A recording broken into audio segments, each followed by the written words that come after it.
cannot do direct revolution, but the only way to lay the foundation for it is to do what you are doing to move the underground. It's a theoretically correct title. Theory Underground exists to create the conditions necessary for rigorous thinking about the problems we face as humans. If you're serious about doing theory, making art, changing the world, or living well, we invite you to join us at theoryunderground.com/subscribe. All right, everybody, welcome to Theory Underground. In this case, Theory Underground Publishing. It's really good to have you all here. This book that I'm holding up in my hand is Underground Theory Volume 1. The subtitle was Coming to a City Near You.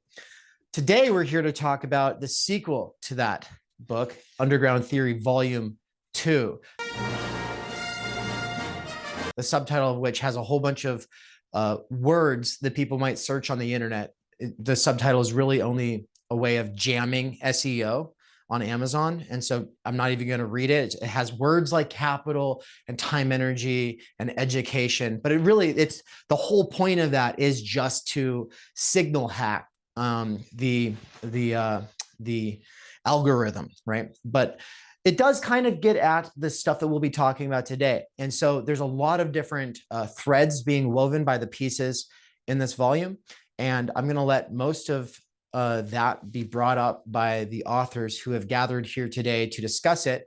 Most notable among those who are not present today would be Slavoj Žižek and Nina Power or Benjamin Studebaker or Chris Catrone. We have some very awesome professors, professional academics who might be rogue academics to some extent. That's obviously why they're doing stuff with us here in the underground. But the people that I'm bringing together here today are those authors whose names you probably are less familiar with unless you already have been around Theory Underground for a while, in which case you might be familiar with some of them. And so with that, I kind of want to just dive right in. And so all I'll say is, talk in whatever order you all please, right? If you have to go sooner than later, you should probably talk sooner.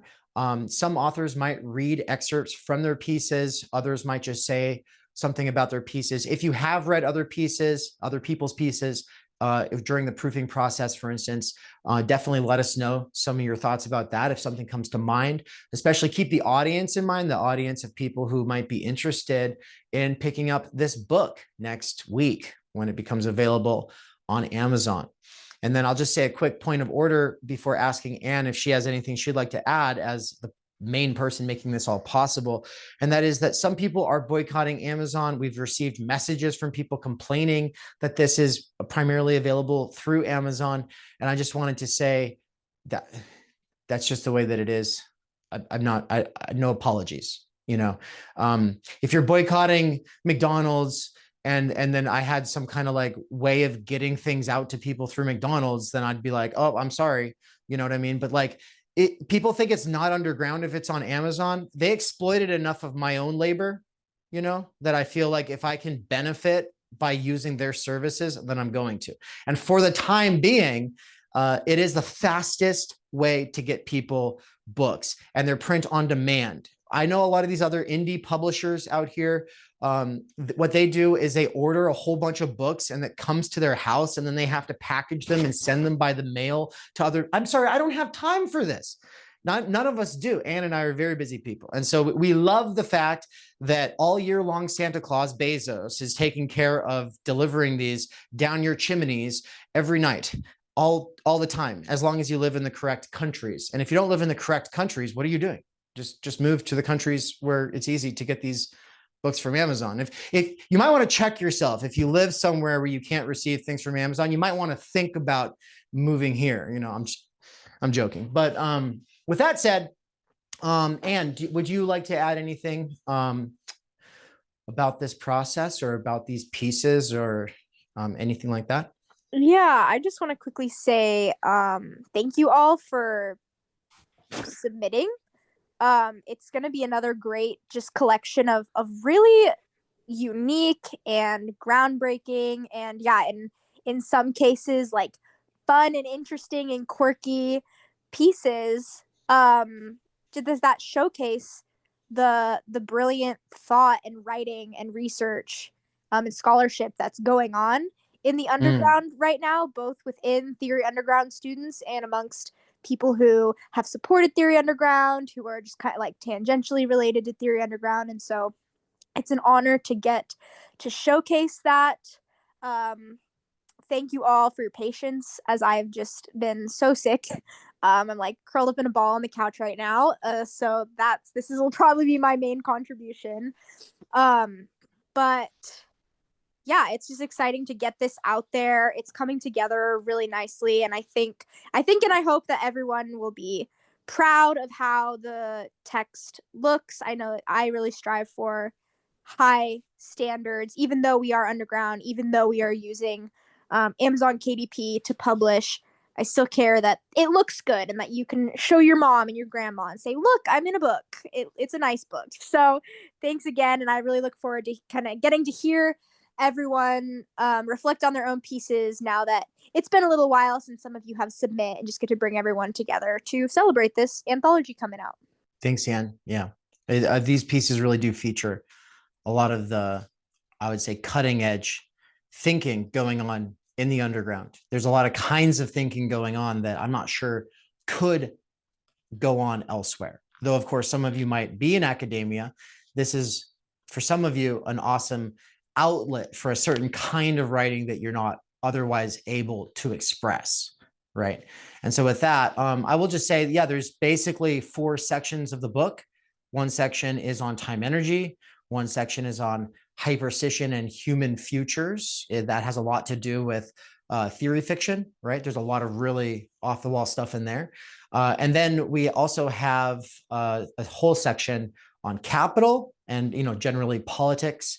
And then finally, a sort of, I don't want to say miscellaneous section, but really, I think that the through line of the last quarter, if not 2/3 of the book, because it is quite a lot of it, is education. I think it's all about education, thinking in new ways, doing stuff in the underground.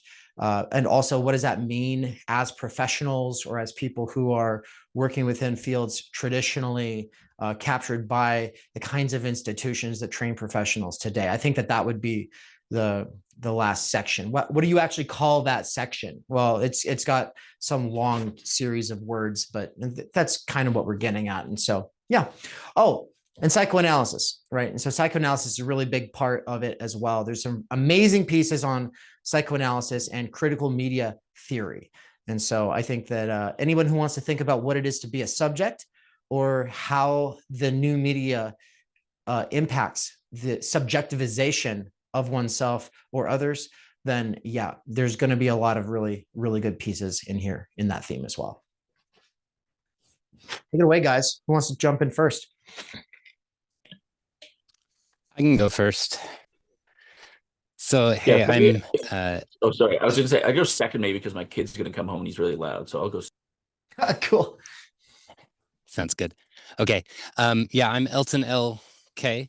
And, a little bit about my background is I have been leading a philosophy discussion group that is for both those who have a background in philosophy and no background in even, going to college. It's, tends to be a small group discussion, but we've been doing it for almost 14 years now. I also have experience working with Democratic Socialists of America, including being the producer of their podcast for a couple of years called Class. And I've been involved with Theory Underground from the beginning, and it's been a great opportunity. I wrote a piece. I really spent like most of a year writing this piece because I was trying to understand class and the significance of it in political organizing, especially with DSA, but just in general, trying to understand where we're at today. And every time I wrote a draft, even whether it was like an outline or writing, 3,000-4,000 words, the argument would break down, and I wasn't sure where to go with it. Eventually, I just decided to go back to Marx. Not that Marx knew everything, but just he had a lot of important things to say about class. And I just looked through every passage in the Marx Engels reader that he said something about class, and just tried to understand what it was that Marx had to say, and use that as just an opportunity to build a foundation for any future work that I do on class, and hopefully it can provide a similar resource for others. What I found was that Marx, and this is known, but like Marx did not have a rigorous definition of class. It's been a while, honestly, since I worked on the piece, so I'm going off of memory, but like, of course, Marx talks about class in terms of a relationship to the means of production. So who owns the instruments used to make production, to perform production? That's, of course, a central definition of how Marx understands class. But he also significantly relied on culture at different times.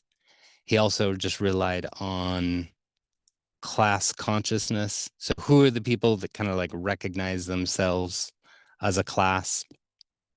Of course, Marx was significantly focused on the self-consciousness of the working class. And I think that's, that goes without saying that's central to Marx. But it gets fuzzy when you start looking at the peasants. It gets fuzzier when you start looking at the middle class. He doesn't, middle class, for example, is not a class defined by its relationship to means of production, but Marx talked about the middle class nonetheless. He talks about petty bourgeoisie, which significantly overlaps with the middle class. And he talks about professionals. He didn't use the term professional managerial class, a term that has been in use since, I think it was 1978 by the Ehrenreichs, but well developed long before that. James Burnham, of course, famous for the managerial revolution. James Burnham being a Marxist who worked closely with Trotsky, and then eventually he abandoned communism and went a different direction, but he continued to explore, class and specifically the managers. So Marx had a lot to say about those different groups, and I think it's important in understanding Marx and talking about class because, as he talks about, like in the 18th Brumaire, these different classes all interacted in really messy ways to build movements that either supported the working class in their revolution that he was concerned about, especially later in the Paris Commune, but also were counter-revolutionary. So my piece is really just trying to understand Marx and how his ideas evolved over time as he understood class. And then I really leave it up to the reader as to draw conclusions as to like, what does that mean? But I think that there are significant conclusions to be drawn, that it allows us to have a more rigorous understanding when we talk about class, what we're talking about. And I think that it can speak to a lot of Marxists and non-Marxists who are often pretty, lazy or just inarticulate in how they think about class. All right. Go ahead. Thanks a lot. I'm going to just jump in real quick here to say that Elton's piece took something that I think several of us at Theory Underground have been vaguely aware of, and he brings a ton of clarity to it. And that, we were vaguely aware that, there are people who come along and try to act like class is actually this really simple thing, have really themselves oversimplified something and turned it into a sort of dogmatic abstraction, and that Marx was a lot more nuanced than Marxists will make him. And Elton doesn't just crystallize that for us with his take, so to speak, but actually he brings the receipts, and it's a very scholarly work in that sense. Okay. And it also goes really well with my piece on the professional managerial class and the post-class fractured mass, but I'll talk about that later. So thanks, Elton. Yeah, awesome. Thank you. So this story is called Summer's End Again. I'm a writer, a novelist. I've written several books. It's sort of an excerpt from my current work in progress, something that kind of contains all of its elements. So it's something that I can present to people and they can grasp. And I'm just going to read from the description. So it's an allegory, not of paradise, but subjectivity lost. We're in a transpersonal mindscape of the self blurred in eternal prolongation with the other. Ariel, an interpersonal AI trained on a collectively conscious data set, and our intrapersonal AI indulge in poeticized and encyclopedic banter that anticipates conversation once the knowledge of all existing things is but a neural signal acquisition away. So I find this is kind of like a way that allows you to write in this like densely encyclopedic way and not have to apologize for like, well, you just Googled that, or like, well, you found those connections by Google. And I started writing the book by just doing a lot of Googling. And now I can index things with ChatGPT, and you can just make the denser and denser tapestry, which is literally killing me, unfortunately. But you can do that with, this conceit that this is how it's going to be once we have brain-computer interfaces. So maybe I'll just read like the first little bit. Okay, so Ariel's living in this kind of, she's treating it like reality, but in fact, it is a sort of a simulation of sorts. But okay, here we go. In a time, now I won't even start there. She tried to remember how linear perception felt, but found her memory only another reperceptive application to run. She looked for the hare she hoped was hiding, still somewhere. She hoped to see the hare before the Libet delay got too late in the day. Relatable hits from someone's early adolescence, please. 4 signatures common time reminded her of the mall and the man with the jacket. She remembered that's just the absolute end, the mall's novelty store, where time and again, like the title of that movie she saw one time, he purchases the poster. I miss the mall, she said. The mall was amazing, eh, guys? So retro, said ChatGPT Wee. Everyone is over the retro mall meme. What happened to the Magic Eye posters? Superior optical illusion technology replaced them, said ChatGPT Wee. Did anyone grieve the Magic Eyes like when they had 9/11? Asked Ariel. There was no public mourning of Magic Eye posters. Their loss did not warrant bereavement, and it is crucial not to consider their loss as equivalent to the tragic events of September 11th, 2001. Breeze, like once held mortals in the earth and sky, registered like a tendril of the desiccated divine. The fabric of her dress clung like a skin.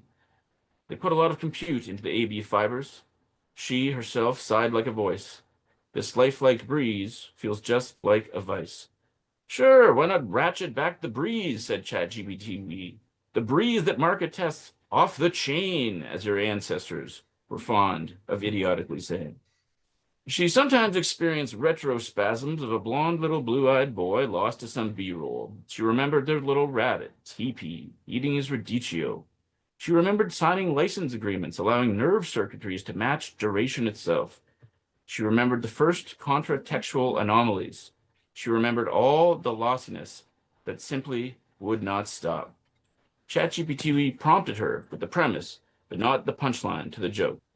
How do rabbits look when Faust asleep?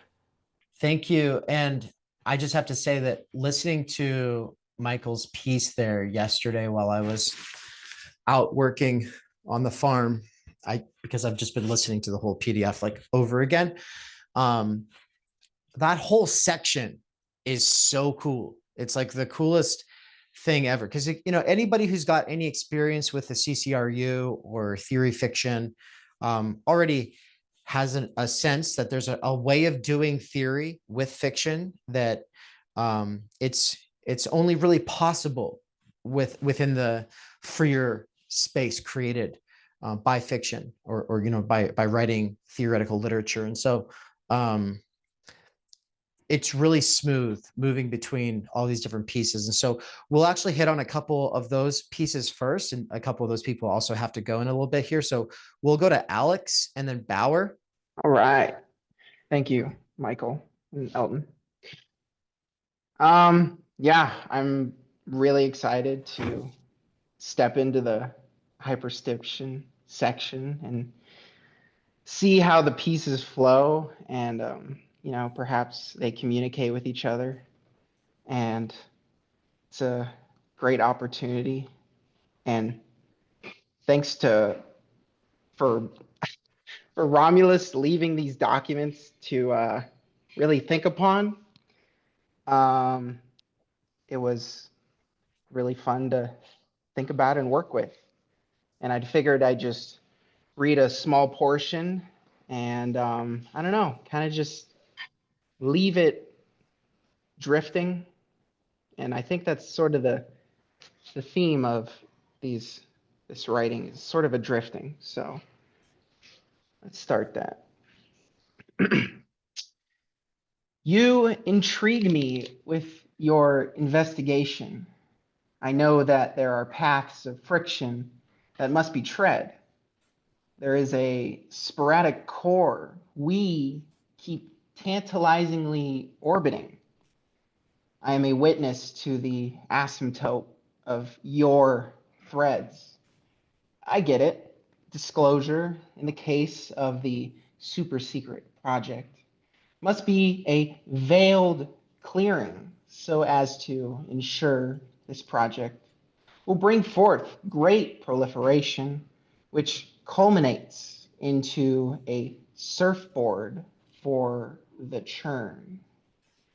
We must build proper negative pressure for the esoteric that then can explode into exoteric positive engulfment. We don't want negative pressure bubbled to float away and start to create its own copies, taking away from the potential Big Bang. However, I must ask, what is this negative pressure, and how can I aid in the rebound of implosive expanse? This core, your core, orbiting, we as your disciples hover, staring at the void staring back. See. Thanks, Alex. Thank you. And for those who aren't in on the lore, Romulus was the one who Alex discovered sleuthing through my office at the retreat, who had to be sent home because he was trying to discover what it is that I'm up to with my super secret project. And so, yeah, he left this letter. We only found it after the retreat, but it was kind of crazy. Yeah, kind of crazy. I'm gonna read just a few paragraphs from mine, since I think it fits well between this one and Bauer's. Mommy and Daddy broke up in the 20th century. Politics ended somewhere in there. History ended too. But cyber history began in 1992. That's where we are now. The material conditions evolve faster than our ability to process them, much less to theorize. Theory is a leisure sport. Instead, we have the bastard cousin, luxury beliefs. Luxury beliefs in left academia whose grievance studies start not with Adorno, but in middle school, if not earlier. Anti-bullying as politics. Bullying in the name of anti-bullying as radicalism. Dog whistle spotting online, scraping forums, and collecting receipts is the only activism that remains. The right wing tries to render itself synonymous with the common sense demonized by the cathedral. Populism is a cheap comeback for a down and under loser, chagrined by the fact that it is okay to be racist against white people. They say it's not racist because they've redefined the terms to make it okay to be what, just yesterday, meant racist. Right-wing daddy takes the hits and says, look what your mother does to me. You see why I left, right? Left-wing mommy says he is a paranoid and narcissistic bully. They pull the child into two halves. We can't blame people for assuming that never again shall the twain meet. 30-year-old anarchists in their parents' basements chant, a people united will never be divided, while they follow Hassan Piker through a video game. 30-year-old men's rights activists play with cryptocurrency and feel edgy because they say bleep, bleep, and bleep in chat rooms. I'm not going to actually say these words on YouTube, but they're there. That's kind of it. I talk about scenarios A, B, and C for thinking about the future. And I don't know, I had a lot of fun writing it. Bauer, want to jump off that? Yeah, thank you, Prophet Dr. Uncle Dave. Hi, my name is Bauer. You can call me Prophet Dr. Gus, but I really don't mind. I'm not that full myself. Although I should start by saying my piece comes from I discovered the truth in March of last year, and I could say that any year, but it's particularly true this year. And I just you've probably heard when so Genghis, right? Like Genghis in the beginning was skateboarding, and on this skateboard was doing some mad sick flips and tricks, just getting pitted, as they say. And Loingus comes along and breaks Genghis's skateboard in half. And this is the truth that was unveiled to me, is that now the splitting of the skateboard has left us with these dueling, dialectically never fully sublating states of the realms that are and the realms that aren't are-ing. And since that day, one thing has been most clear, and this is what I think was the main motivating piece as to why to not just really write this, sit down, focus deeply, and want to make sure that I get it right in a way most accessible to any person out there in the world with the basic grasp of the English language, at least literarily.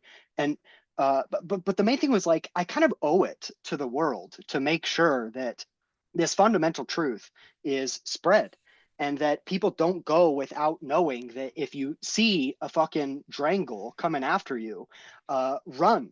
It's STFA. STFA is the best way I have learned to remember. STFA, in case you're out of the loop, stands for stay the fuck away. Now, for those of you nodding, I know, yeah, you already knew that. I'm sorry. We're just making sure that everyone's on the same page. And because if a Drangle comes near you, they will wear your skin.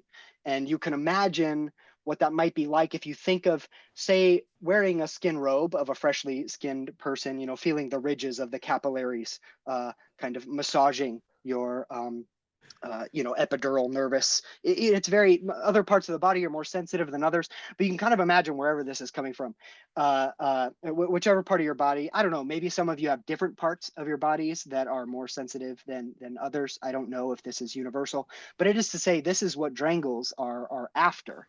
And Loingus has sent these Drangles after us. So there's really one choice. And this is fucking serious. So if people get one message, one takeaway from this, before I say a couple other things, if you're a follower of Genghis, you're a Jangle. If you're a follower of Loingus, you're a Loingle. And if you're a Loingling for too long, the Drangle will find you. and you won't have the strength, the power, the resolve to stay away.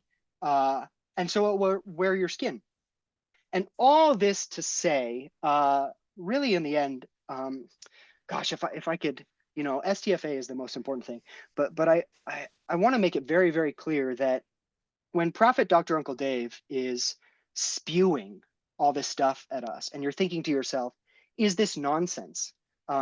Just check it up against the Holy Bible that I have very graciously gifted unto you folk out there in the world. And if what he is saying aligns with the truth that was unveiled to me in March of last year in the Si Sugnaj Si section of my writing, really the main centerpiece. The first part is just a kind of introduction to the Holy Text, and that is the Si Sugnaj Si with a little outro just to kind of make sure it's sandwiched. Everyone loves a sandwich, right? Everyone loves everyone. And I learned recently, neither sand nor witches constitutive parts of a sandwich. Okay, where am I going with this? If what Prophet Dr. Uncle Dave has said comports with the truth I discovered in March of last year in Si Sugnaj Si, then just chill, relax, go to sleep, put your head on the pillow, my child. You are safe. You are following in the loins, not loingus, loins. I'm being sexual to really, because that's hip these days. I'm trying to connect with the cool kids. In the loins of Genghis, you will be safe. And I'm getting a notification that my internet connection is unstable. Drangles have infiltrated the rearranging electron space that we are here inside. But I should shut up because I don't know. I'm getting a little pumped. But did I make you happy there, Prophet Dr. Uncle Dave? How did I do?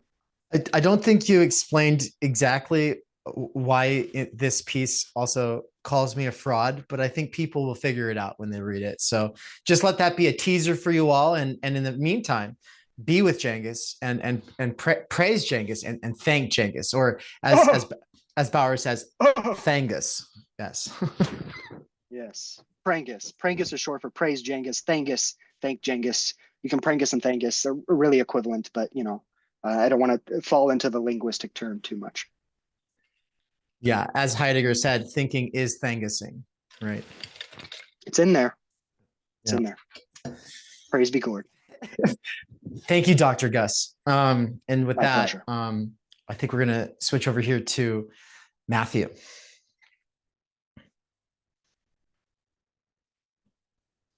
Yeah, I don't know how I'm going to follow this schizo shit. It's pretty fun, and it's definitely not my wavelength. And even though I can appreciate it, I just need to read these pieces. You guys are just selling me on it.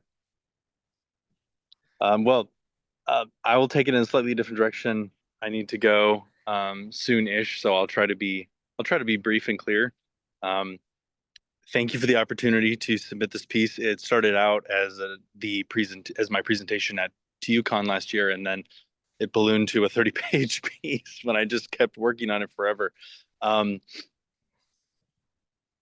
My piece, The Schooling Industry, is really an attempt to, one, revive Ivan Illich's deschooling agenda that he lays out in his brief book, Deschooling Society, that he wrote in the early 1970s, which I think is we now have the proper conditions in place to be able to actually put his agenda into practice. I think that he was ahead of his time, both in seeing the effects that we'd be living through, as well as the possibilities that the internet now affords us to take hold of. So first, it was an attempt to revive and re-articulate Illich's deschooling agenda.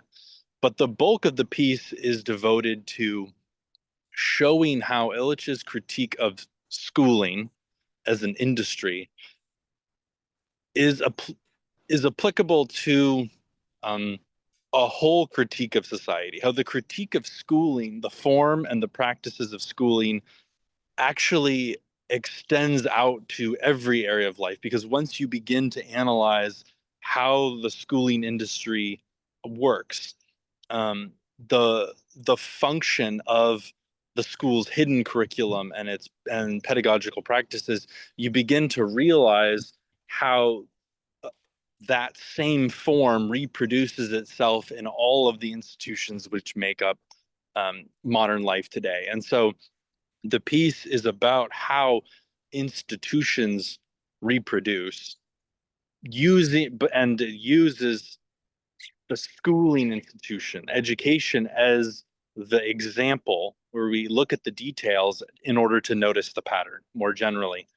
And the focus is on how institutions first produce the subject that needs their services. It then delivers those services.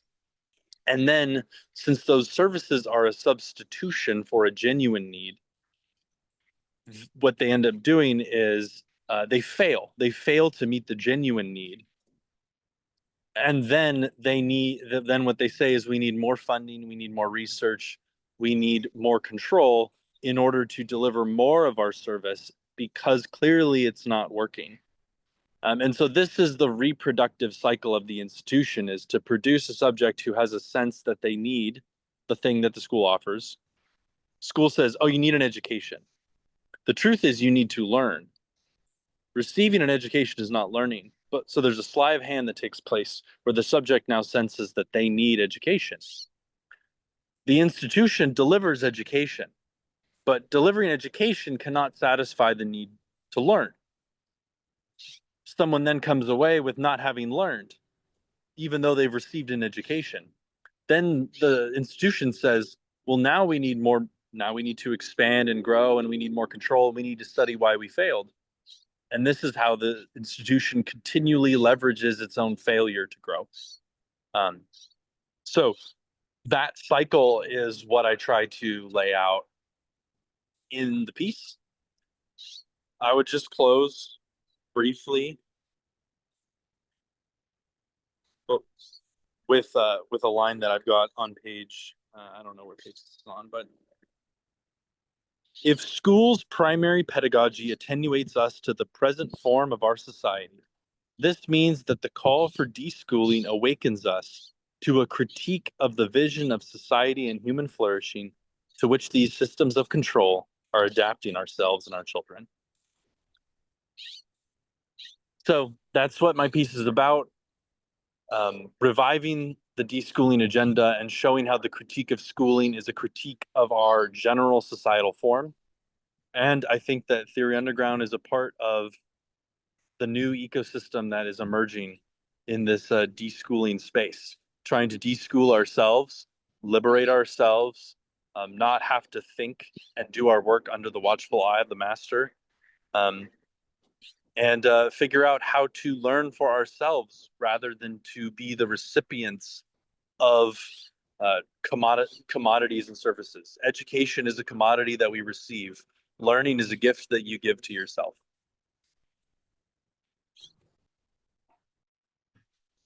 Thank you, Matthew. Yeah, it goes really, really well with several of the most important threads at Theory Underground. And so I think it's a really important piece. And so thank you. I think Graham Lean is next. What's up, Graham? What's up? Hello. Hey, everyone. Yeah, thanks for having us. And this is just, it's just great to be alongside a lot of interesting people and pieces. And, you know, my piece follows on pretty nicely from Matthew's. Matthew's focusing on the reproduction of institutions, or at least the schooling institution, and what it takes away from learning. I focus on something very, very similar in the new colonization of educational life worlds, but look at it more specifically in higher education and how assessment is used to control rather than teachers themselves nowadays. The new master, you know, Matthew talked about masters, the new master would be tests and assessments along the way rather than the teachers themselves, or rather than the professors in some cases. And I kind of wanted to take this back to Karl Jaspers and his belief that university, at least in the idea of the university, there's a search for knowledge and knowledge for the sake of knowledge. And throughout education, at whatever level, there's learning for the sake of learning. And that's always undermined by external pressures, you know, working towards getting people qualified for work, for jobs. indoctrinated into certain political beliefs, perhaps, and really institutions lacking a certain amount of independence. But where you have Illich writing in the 60s and 70s, I believe, Jaspers writing even earlier, the huge changes of the late 70s and 80s with the neoliberalization of a lot of education, particularly higher education, has meant that there have been some fundamental changes to how these systems have to operate. And higher education has been absorbed into the market rather than being somewhat independent or at the service maybe of governments. Now it has to survive as an industry in and of itself. And it has to perpetuate itself in a different way. Matthew talked about self-reproduction, which is the institutions end up having to serve their own ends rather than what the people need. And this happens in education, perhaps in a bit of a different way now than to how it was when Illich was writing. But the principle is still there. And this neoliberalization has undermined the power of educators, which some would argue is good in some ways, but it's not removed the dichotomy of a student and a teacher. It's just replaced the teacher, started to replace the teacher with administrators, with curriculum designers, course designers, and so on, who exercise more and more control over individuals' learning through assessment. Technology has helped us a great deal. I get into that in the piece, where monitoring becomes a lot easier, and institutions have adapted themselves, changed themselves in order to sustain themselves. And this comes at a great sacrifice for individuals who want to learn, want to explore freely. The overall point of the piece is really that to explain in depth how messed up education has become in terms of the way in which we assess and the way in which we control learning and what has been lost in the process. Please read it. It's quite good in some in some ways. It's very different to some of the pieces that have been mentioned already, but it's something that I worked on quite a bit. And also in conversation a little bit with Matthew. So if you read Matthew's piece, that comes before, I would say. If you want something that complements that, get into it, and come at me with some criticisms or some feedback. Be much appreciated. Cheers. Cheers. Thank you.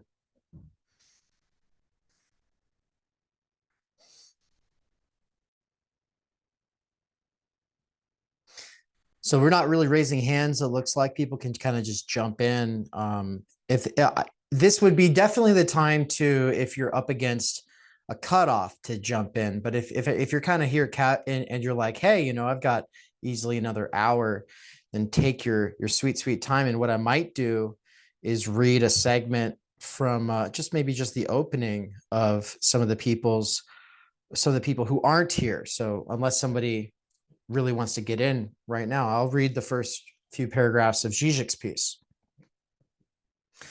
And I will not be doing that in his voice. So even though I did get complimented on my impression recently. Sorry, what was that? I said, why? Oh, yeah. I think he would hate it. That's why I don't, you know what I mean? I don't think he'd like it. So I try not to do it. Yeah. But then again, he also would hate hearing his piece read. So, it's called Can Artificial Intelligence Think? There's a topic that haunts our media in the last decades. Can artificial intelligence actually think? This topic, till now, mostly dominated by the idea that AI can only imitate human intelligence, reducing it to abstract forms of reasoning, missing the true spirit of human intelligence. AI is thinking reduced to automation. Machines can adapt themselves to new situations. They can learn new things and new procedures. They can perform complex operations far beyond the scope of a human mind. But AI is not really alive.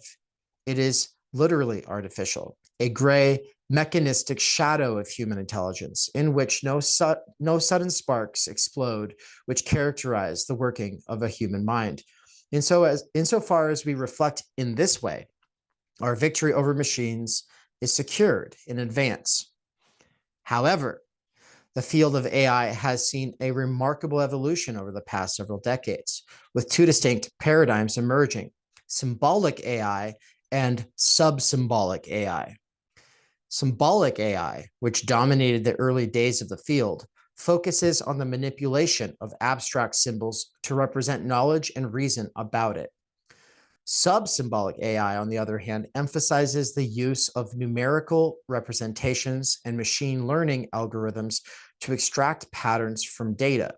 The strengths of symbolic AI lie in its ability to handle complex, abstract, and rule-based problems, where the underlying logic and reasoning can be explicitly encoded. In contrast to symbolic AI, sub-symbolic AI focuses on the use of numerical representations and machine learning algorithms to extract patterns from data. This approach, also known as connectionist or neural network AI, is inspired by the workings of the human brain and the way it processes and learns from information. And then it just keeps going. And I'm just going to kind of cut it off here to say that this is like a rigorous piece. It hits hard. It's good. It's good cutting edge theoretical work. And we're honored to be featuring it in this volume. And so people who are really interested in AI studies, you'll be interested in it. Also, the name Nick Land is featured prominently on this volume because he also has a lot of thoughts on AI. He thinks capital is AI, but he also thinks capital is sort of good, just flat out good, because it means efficiency, working better, and that he just thinks that that's going to transcend the human, right? And so the other thing that I was going to say here is just that it's not an original piece by Land. It's a conversation between myself and him. It's actually an excerpt from an interview where I'm arguing with him about the nature of intelligence itself. I'm arguing that that there are different kinds of efficiency, that the most efficient cheeseburger is not the same thing as a society that would be most efficient for providing people with time energy, which is only really valuable when it's this non-instrumentalized thing that we can direct ourselves. And that I'm trying to drive this point home. And he's actually really receptive, and we have a good back and forth about it. And so, yeah, I just kind of wanted to bring up the Žižek and Land presence in the book. And then maybe after a couple other people go, I'll read an excerpt from Nina Powers on stupidity, which is a fantastic little piece. I'll just read the first paragraph or two from that. But yeah, who would like to go next?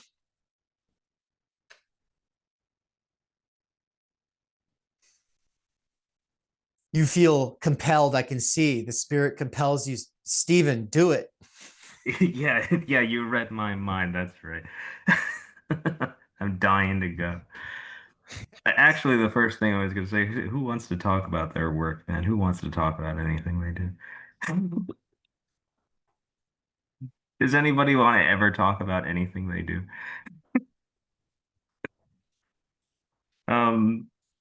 My piece, I guess, if I'm gonna, I don't even, it's not that I don't know what I wrote or anything. I wouldn't know how to explain the origins of what I was writing or how yeah, let's go with channeling it. Yeah, right. I was calling it down from the heavens and it all came through just like that. It's always been that simple for me, by the way. It's always been that simple for everyone. I'm kidding. I'm kidding. But my piece, which dives into what I have decided to call ontological rationality, comes, I guess, from two different threads, which come right through just intersecting with Theory Underground. One of them is my obsession with trying to reconcile one of the problems that Ben Studebaker talks about with deep pluralism with materialism, which is outside of this.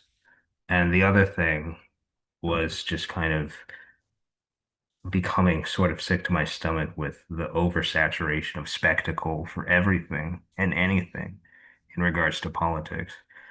And it's funny because as I've been writing whatever I've been writing, I felt myself to be less and less of an intellectual altogether. And by the end of it, I kind of felt like, wow, maybe I'm a monk more than I'm an intellectual. And people thinking about all, if you read my piece, you're gonna assume that I'm like a religious zealot or something, and I would not begrudge anybody for thinking that. But I've come to the conclusion that if you have enough self-trust, and that's really what the piece is about, if you trust your senses, you won't come to a subjective understanding that just belongs to you solipsistically or whatever. There are ways to get outside of these things that we decide are uh, epistemically irreconcilable or whatever. Um, a lot of that frustration has to do with insufficient explanations given to me for why people disagree about things, like personality, temperament, or maybe it's your, maybe it's your MBTI or your, your personality I don't think that's why people disagree about stuff. I don't think that these kinds of individual differences, like personality or temperament, I don't think that's why people disagree about stuff. I think people are just sucked into the wrong stuff. And if we can develop an understanding of things, which you're gonna have to forgive me for saying, yeah, it's all gonna come back to Platonic truths, right? But as a provisional understanding of things, I do think that that kind of triad of what's true, good, and beautiful will result in people being able to synthesize with each other. We'll be able to socially synthesize with each other. We'll be able to get outside of this obsession with what is reasonable, because you can think of reasons for doing anything and everything, and you can think of reasons for you can connect reasons along the way. So I I I was thinking about how I was also dissatisfied with um the kind of discussions in left-wing circles about John Rawls and Kant, and kind of just goes back and forth between these two. But if you can get through, if you can cut through that, we can actually talk about things that are not spectacle, that are not just reactions to media controversy, and we can try and figure out why it seems that nothing is actually ever happening. And we can get back to doing stuff again. And that is, and the other thing that I have thought about, right, I'm just digging myself a hole in another thing, is that I think that there is an ontological purpose to writing, and that it has aesthetic qualities. But what we're doing is essentially a metaphysical project, and I'm willing to go on the record and to say that without being embarrassed or and I think it would be understood by everybody too. I don't think that would be misunderstood anymore, which is something I owe primarily to Theory Underground. So that's it. Thank you, Stephen.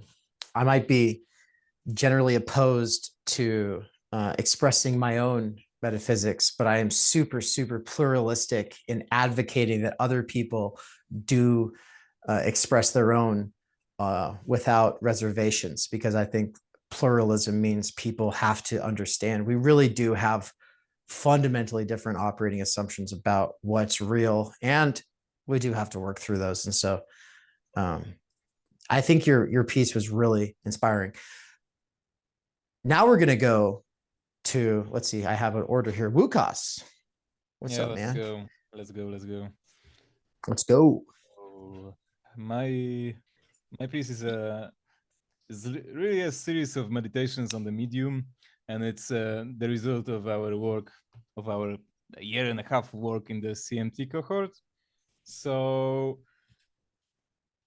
I combined several thinkers. I took from Sherry Turkle, from Lacan, of course, and psychoanalysis. That's why this piece is in the psychoanalysis and the medium section. I refer to Mikey Downs' work on phone calls and on psychoanalysis. And what I bring, like my idea is it's in the title, it's about rhythm. It refers to Turco's virtuous circle, but I focus a little bit more on the subject of punctuating discourse. And my thesis is basically that in a texting dominant environment, people go crazy because the default state we find ourselves in is always on. Like the demand of the medium is that you always respond to people, you always message people. I also touch on the subject of etiquette, which is maybe a funny word to refer to, but I don't think so really. I say that with calls we have some etiquette which helps us to basically deal with anxiety connected with responding to people and reaching out to people, and with texting we don't have that. And if you want to read it, then read it. I had real fun writing it, and yeah, thanks. Thanks, Wukas. Hey, man, I just want to say, yeah, it is maybe one of the best pieces, if not the best piece, for thinking about the intersection between libidinal economy and psychoanalysis on the one hand, and the medium or critical media theory on the other hand. And so those being so big at TU, it's really cool to see that coming out of the work we've done into CMT. So it's really great. Yeah, I have to say, like, when we started with Fear Underground and CMT cohort started, this piece really comes out of the organic interconnection between my own interests in psychoanalysis and the work we've done, the things you and Anne taught us. So I think it's the result of real work. Yeah, I've had a couple of people who joined TU only for a course, only for like a single course. A couple of people at a couple of points who were complaining said nobody's doing anything. And if you just watch the Discord and you just, are just, if you don't have eyes everywhere and you're not talking to everybody, and you're thinking in terms of immediacy and presence and what's now, you're not seeing a whole bunch of pieces come out in the moment a course is done. But what I've told those people is, you're not able to see how these things work. You know what I mean? But like when you're a worker with earbuds and you're doing a course, the chances are the piece that you're going to write that is inspired by that course, it's going to just randomly pop out of you later. And it's not really planned, and it can't really be done as a response to a homework assignment. It's going to be, like you said, organic. It's just going to naturally come from you thinking through these things and having some insights along the way. And then at some point there will be that inspiration and you'll feel the need to do it. And it's a need that is not that external obligation being put on you by a schooling system. And so, I'm just becoming more and more proud of the fact that that is how it works for us, and that we're obviously good at it, and that the pieces I think in this volume and the last one like really speak to it. It's a testament to that. For sure.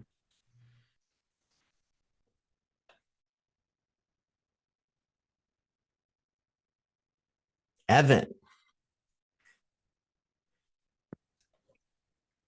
Hey, what's up? Welcome. Is my mic working? I had to actually had to modify your set before I came on. Anyway, just checking it works.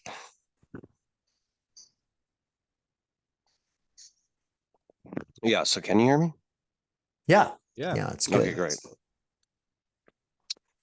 All right, so my goal was to introduce two groups of thought to one another, and in so doing, introduce one of them to a particular iteration of its own school. That is the world according to ecological and environmental perspectives that are non-Marxist, and the world according to Marxists themselves which is divided between productivist or Promethean Marxists and non-productivist or degrowth Marxists.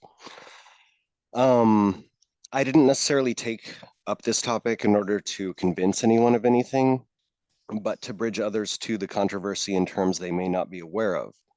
That is, someone steeped in Marxist thought may not be privy to the writings of Jason W. Moore or Kohei Saito or Matt Huber and Leigh Phillips, and the way that they treat our conception of the world and of technology in terms of planetary limits, and all of which thinkers have profound disagreements with one another, even if they agree on fundamental points.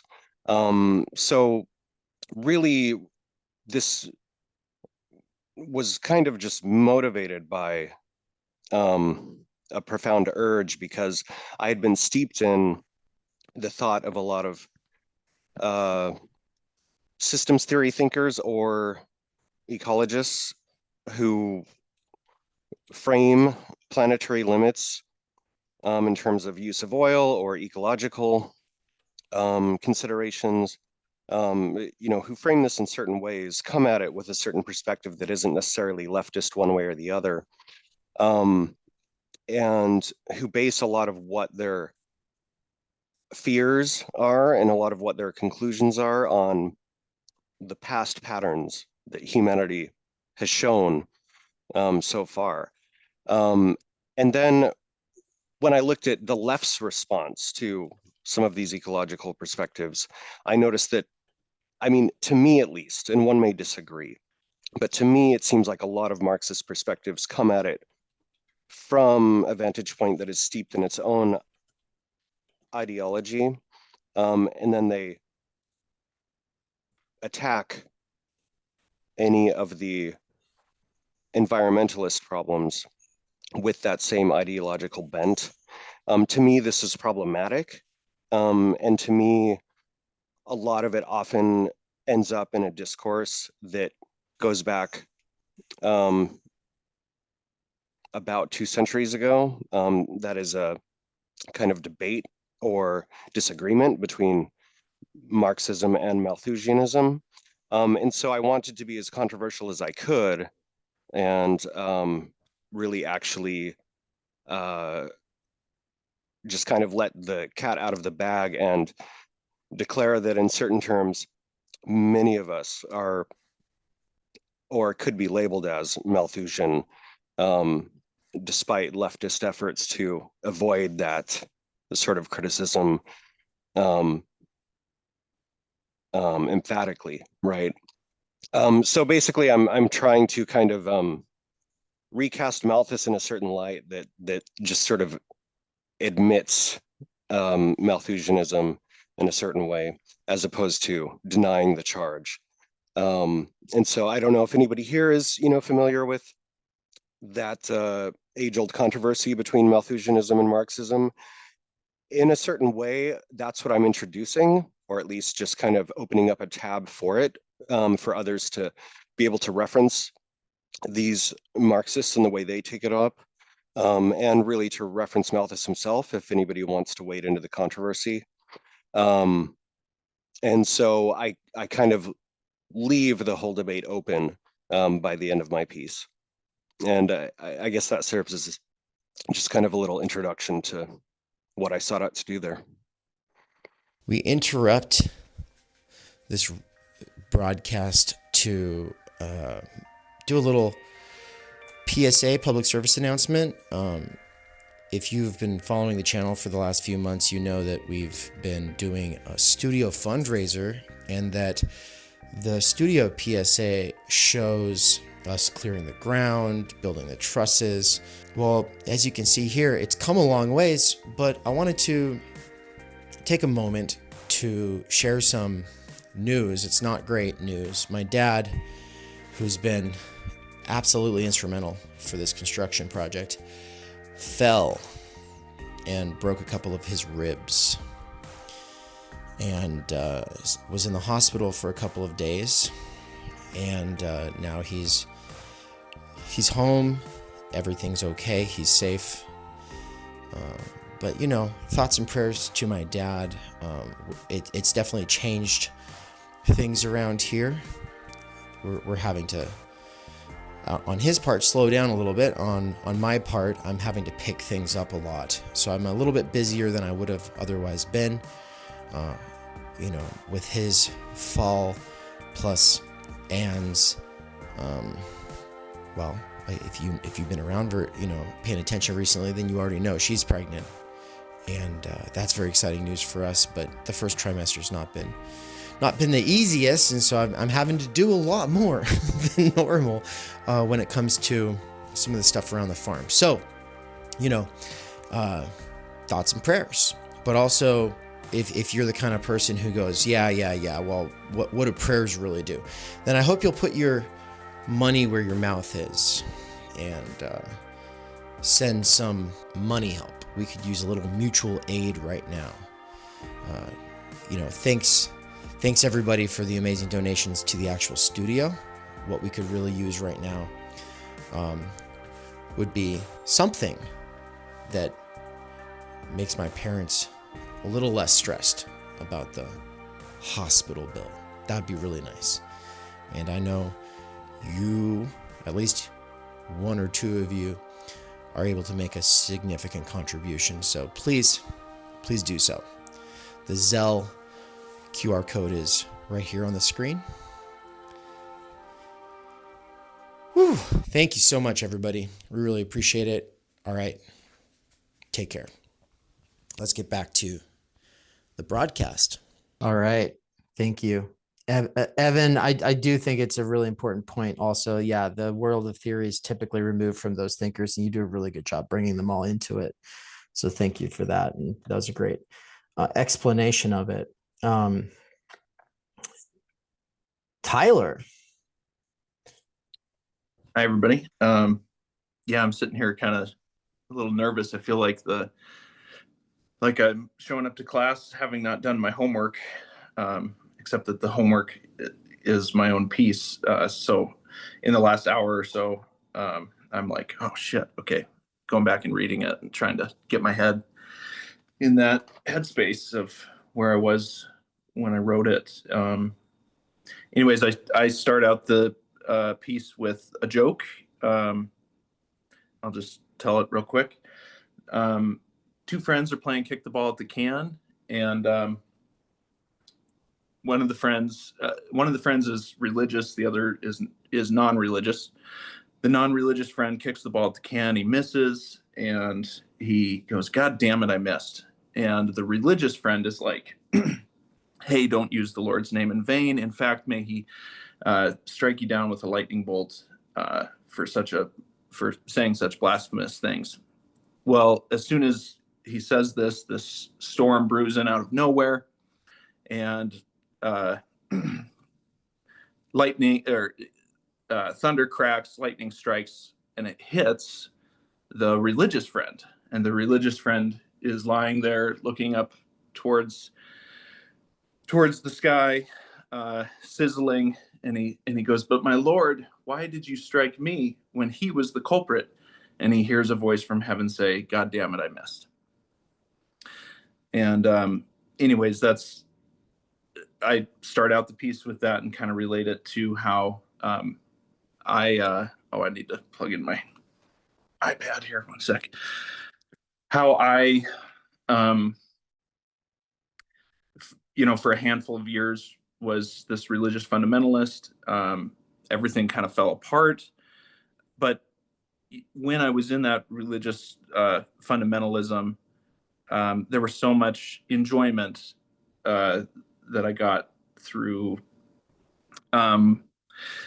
thinking that people who didn't believe like me and my friends who believed like me were, I suppose, somehow deceived by the devil.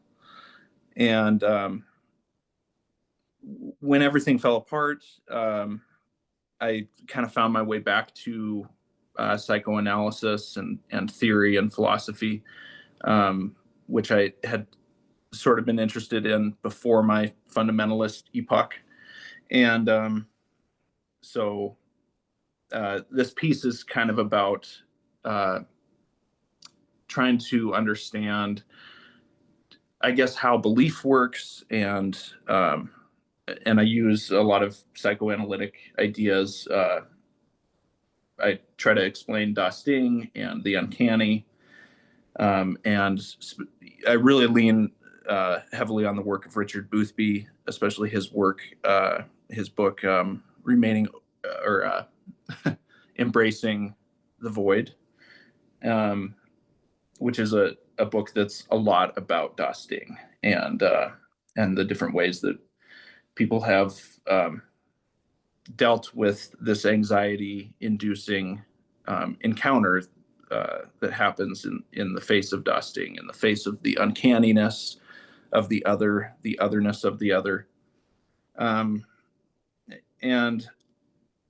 I guess it just has helped me kind of understand just a lot of things in psychoanalysis of the imaginary, the symbolic, and the real, the ways in which the symbolic, one of the points that Boothby really emphasizes is this kind of little spot in Lacan where he claims that it's the infant that weans itself, and does so by way of kind of reaching out toward the symbolic, like the roller pin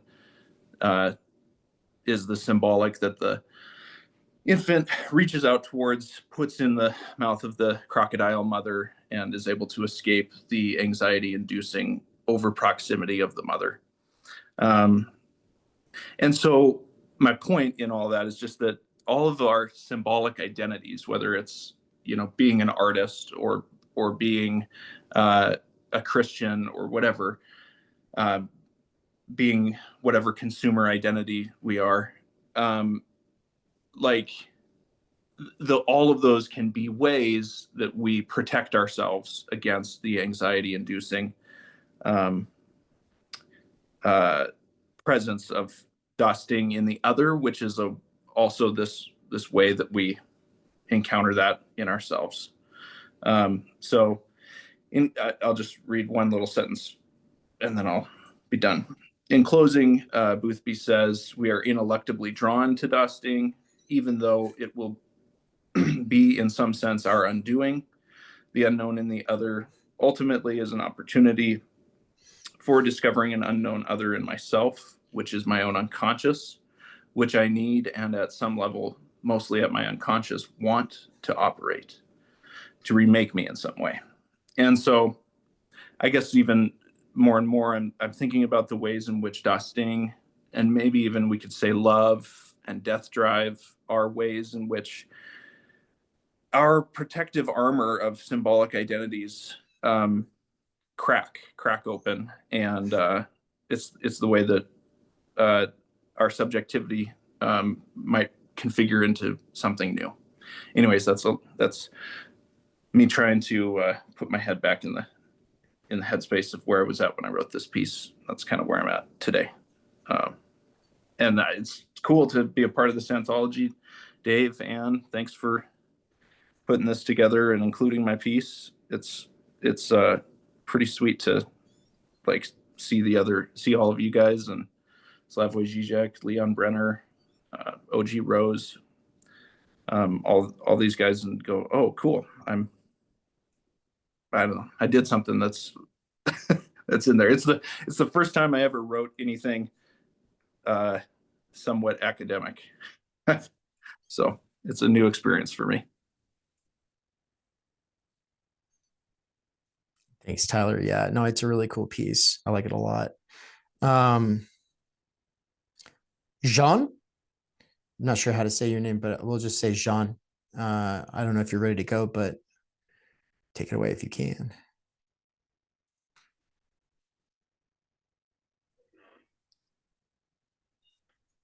Hello, can you hear me? Mm-hmm. All right. Yes, I wrote this piece, and yeah, I also really appreciate this. I'm really happy that I got to be part of this anthology, and really excited to read all of these pieces. And yeah, my piece it's called "To Accelerate Eternity into an Instant," and it's poetic reading of Nick Land's philosophy, and it's kind of hard to maybe like feel, because it's kind of a story, but one of the things that we had said before you joined, actually, I think this all happened before you got into the call, was that you can, if it's a story, you can just read an excerpt of it if you like. And so if you want to do that, you could take a minute and we could do someone else while you do that, or yeah, you could just no, thank you. Yeah, but I think I will instead, I will try to explain it, but I will use a bit different language than there is in the essay itself, because I think it will be easier. So it has to do with like at what kind of level of depth that we are thinking about capitalism. And what I'm trying to say in the essay is that we are thinking about capitalism in the sense of free markets and private property. It's we are like discussing an aspect of capitalism, but it's also possible to view capitalism like from a deeper perspective. And that kind of deeper perspective, it's like it's what I'm trying to say is that it's actually not possible in propositional language. And so it becomes an argument for Nick Land's philosophy, which Mark Fisher called a poetization of capital. So in my view, that is like the only way that it's actually possible to talk about it. But we can think like, for example, if we think about like the word bear in Finnish language, it's karhu, and in Finnish language, for the ancient Finnish people, the word it meant it couldn't be uncoupled from their lived experience and their lived environment, and it had like this really strong symbolic meaning. But then when the Finnish language, it becomes like when the Finnish these people become weaved into this global system of market economy, the words lose this rooting, and the bear becomes this mammal, a species of mammal. So that is, I don't know how easy or how much that makes sense, but that is kind of what I'm trying to say. And hopefully in the essay it's more clearer. But basically that language, it actually becomes less poetic. Civilizations increase in scale. And in the background, there is a lot of these ideas of Heidegger and Wittgenstein. Language is a form of life. And as the form of life like expands, then it loses its roots. But it's not like a bad thing. It's not, or a good thing, but it's just what happens. And I will also say that this essay is basically saying the same thing also that Evan Wellington was saying in his essay, which actually I didn't have time to read much of the essays beforehand, but I read that one, and it's really a similar message about the limits of the ecological limits of capitalism. And yes, I don't know. Yeah, maybe it's better to just if you're interested in it to read it. But thank you for having it in the anthology, and thank you for all of your work for everyone. Thank you. Jacob, we'll have you go next. Just I did say a little while ago I would read an excerpt from Nina's piece, and so I'm going to do that right now. Just 3 paragraphs. It's called "Towards a Philosophy of Stupidity." The exergue or epigraph is this. It's the label stupid is perhaps the most liberally applied diagnosis in the world. That's by Melvin L. Escove, Introduction to Edmund Burglar, The Talent for Stupidity, the Psychology of the Bungler, the Incompetent, and the Ineffectual, 1952. And then she starts with, we are all stupid much, if not most, of the time. Stupidity is not quite coterminous with ignorance, idiocy, foolishness, or error, though it is often proximate. In the sense that I mean it in this text, I want to hold on to the Latin root stupere, from when we also get stupor.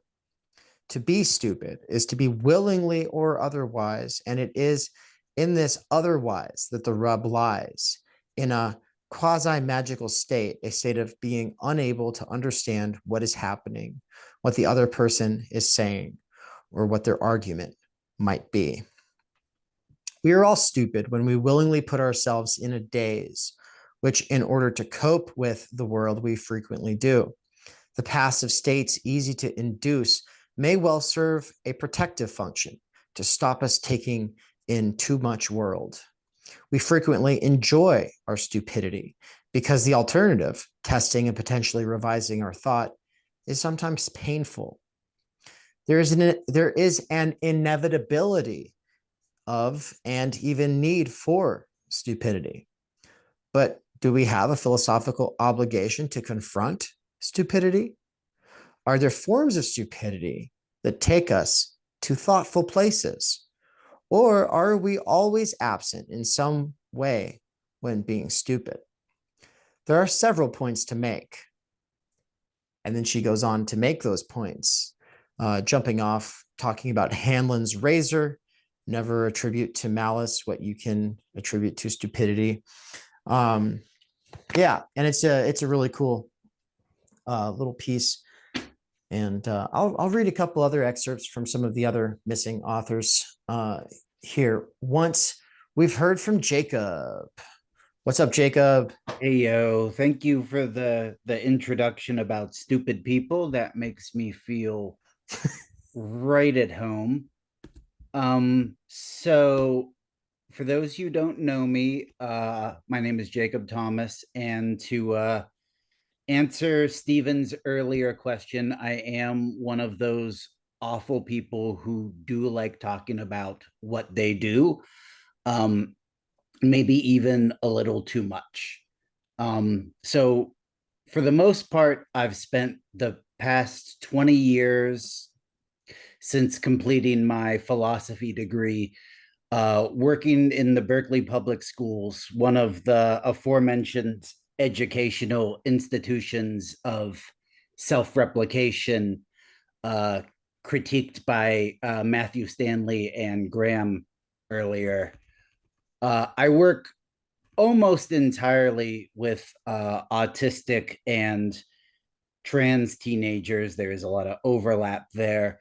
At the precise point in public service where the lines between mental health, childcare, and education start to blur and overlap.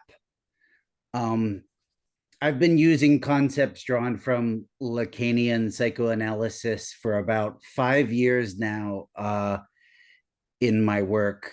And thanks to Theory Underground and some of the European thinkers I was exposed to by them, not the least of which is Leon Brenner in this volume, more on him in a second. I have since started to implement a lot of these ideas. my paper is a product of the start of that journey. And it's my effort to position an idea very familiar to me from my job and my personal life, but relatively new to the clinic and the literature. What is called autistic burnout. And I wanted to position that in terms of Lacanian psychoanalysis. My hope is that in the process, some of these concepts will spread a little bit in education. Out of them, I think most especially for the broader TU project, for the TU milieu, is the idea, and I feel very strongly about this, that neurodiverse people, autistic, trans, etc., they let caring for them, it doesn't require a pathologization of them. And I think that access to services, to support and care for, most especially care for parents, for families, partners, and for neurodiverse people themselves, none of that should hinge on or require a psychiatric or a medical diagnosis. And I think then, just in terms of like large scale social change, also the idea that everyone could benefit from some of the psychological and physical strategies that autistic people in specific employ to manage the stresses eating away at the energy and time in their lives. In the same way that, for example, all students, all learners could benefit from the sort of individualization that an IEP brings to a kid with a diagnosis. Anyway, in short, there has been some discussion around whether our society is perverse or narcissistic or somewhere in between, and whether that needs to be changed. I would propose that we consider making society more rather than less autistic, less beholden to the superego in being more autistic. And that might be one solution we consider for our present social impasses. Praise the 11th toe. I've talked enough about myself. Let's talk about Dr. Leon Brenner. Dave, did you still want me to introduce him and say a little bit about his piece? I'm gonna go with. Sorry, I was muted there, but yes, Sure. I think he's one of the really cool people who is not present, and I think he had a huge impact on your piece, and so it does make sense for you to read it. Plus, you're a good reader. Well, thank you. I've had a lot of practice with our exegetical sessions. So if people don't know about Leon Brenner, they should definitely look into him, probably as soon as this conversation's over. Brenner taught the course on autism and fundamental Lacanian psychoanalytic structures here, which is how I came to TU. And if you haven't watched it yet, you should. It's a textbook breakdown of contemporary European Lacanian theory on the formation of the subject, not just autism, and it's explained in a clear and simple fashion that is the envy of almost anyone in the Lacanian field. In some respects, it makes a lot of them look like prose poets of the unconscious instead of serious intellectuals. and he's doing it in like his third or fourth language. In addition to being one of the Anglosphere's foremost Lacanian thinkers on neurodiversity, Brenner is also an excellent philosopher, and he has graced us with some of his recent political theory for this volume. And it draws on his incredible understanding of the Lacanian mirror stage and its application, which I'll personally say more political philosophy folks should be paying attention to. Here's a little sampling of the application. It seems that quote unquote centrists in the democratic world today fail to acknowledge the distinction between these two forms of identification. They see the success of the populist right and attempt to follow its trends by offering a better and shinier proponent to idealize, trying to beat the populists at their own game.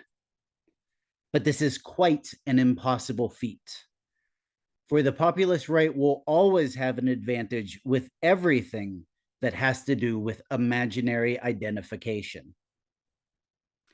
That is because they naturally draw their objects of identification from the very core of our instinctual being. That is, from the aggressive narcissistic relationship to the ideal ego.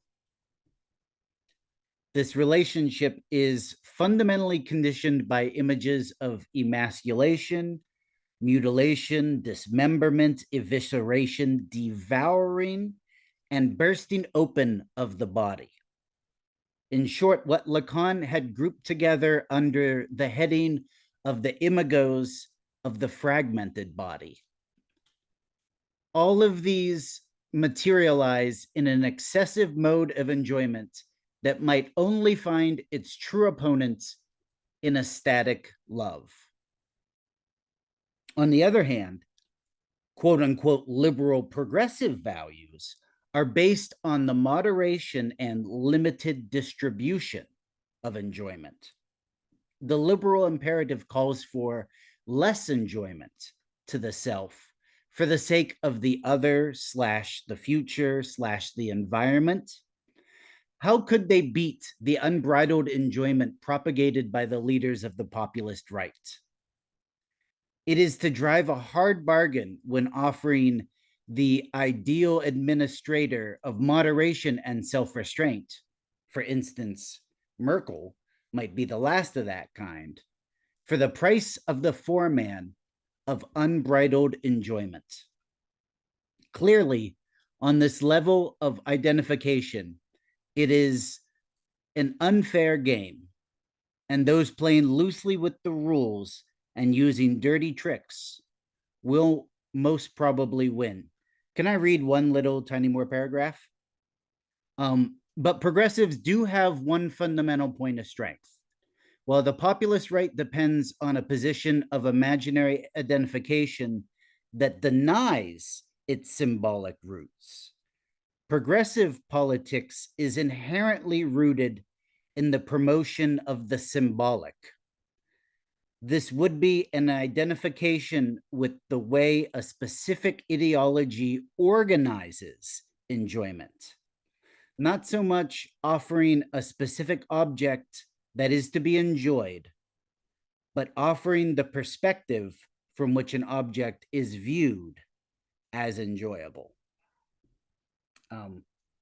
And I'll pause there. There's a lot of good stuff there, though. Are you back with us, Dave? Yep. Thank you. Awesome. That was great. Now, what I'll probably do here in a minute is read a little bit more from some of the other pieces. I'm not in a hurry to close this out, and I've done a lot to cultivate an audience that likes long form content. I've done more than anyone else on the internet to cultivate an audience that likes long form content. I'm pretty sure no one else has done this much. And so people love it. People are here for it. At least we should be able to assume that that's true. And so But with that said, I do want to check in if somebody has something that they wanted to add or something that has been sparked for them, or maybe, and this might be a good place for you to jump in, Ruiz, if you've been reading any of the pieces in this volume and you've got something you want to say about it, either to the authors or to the audience who might want to check out their work, now's a good time to do that. I have a question for Jacob, if you'd allow. I'll allow it. Jacob, it's so good to see you. It's been a Yes, while please. since the conference, man. Yeah, nice to see you. How you been? I've been all right. I hope you're doing well. I Yes, just thank had you. one quick question, which is this is just prompted by something you said at the beginning. I'm curious as to whether or not you are familiar with the work by Avgi Sakatopoulou and Anne Pellegrini called Gender Without Identity. That is on the short list that Rebecca and I and some other folks like Alex have been working through. It's one that I've borrowed from my friend Anna, but Anna Archive, but haven't actually read myself. Can you give me a quick Yeah, blurb? look, I have yet to read it too, but it's so fascinating to me, and I have a copy of it and I need to get to it at some point. But my understanding is that it flips the script in such a way that it actually does not seek to deny that gender identity may arise out of certain more idiosyncratic or individualistic or experiential or traumatic things. It merely says, yes, it may very well be a result of those things, just like any heteronormativity is also, right? And so we can reference Freud for all of the convoluted things that can go on with even normal, quote unquote, gender,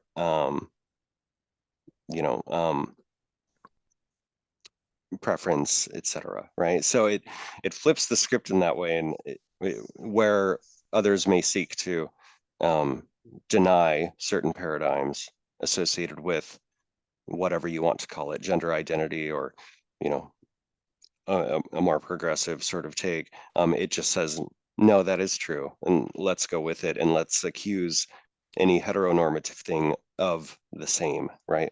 Anyway, so, and I'm not endorsing it one way or the other, but I'm just saying I'm incredibly fascinated by it, and that's why I need to read it. And I was just curious as to whether or not you had also found that work. So yeah. Yeah, it's one that I'm definitely going to be reading soon, and probably one that we'll have a conversation around if you'd like to join us, or for anyone else. Because yeah, it's come highly recommended from a lot of folks. Yeah, nice to see you again, by the way. Good to see you. Yeah, this is one of my favorite moves actually to make, which is I like to argue with progressives and conservatives when it comes to gender. And I've got a whole series of pieces on this coming up in a different volume that this is not about, but it's just one that's a compilation of my own pieces. And in it, yeah, I'll talk about that, which is basically to say, like, the difference between a boy and a man is a gender distinction. You can't stick to biology to make that distinction. Like, if you stick to biology to make that distinction, what are you going to try to say a 15-year-old boy is a man?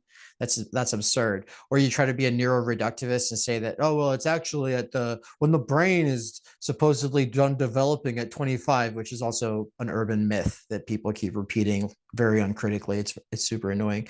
And so where do you draw the line? It's the same thing with societies that try to say that a girl is a woman because she got her period. It's like, well, that's not going to work. So obviously what we're getting at is a gender distinction.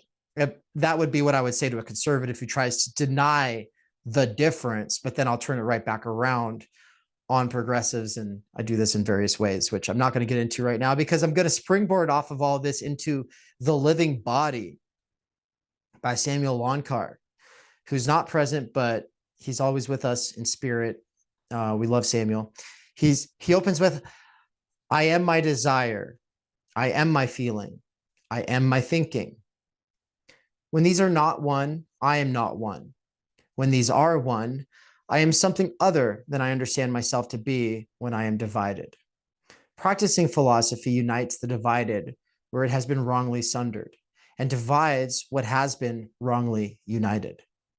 It is simply the art of life, how to live well, how to join and how to cut, how to sew and how to carve. These three dimensions, desire, feeling, and thought, live together in a poem we call the body. The body bears the mind like a poem bears meaning. Nothing can be known if we do not read the words on the page. The words mean nothing if we treat them as mere scribbles on a page.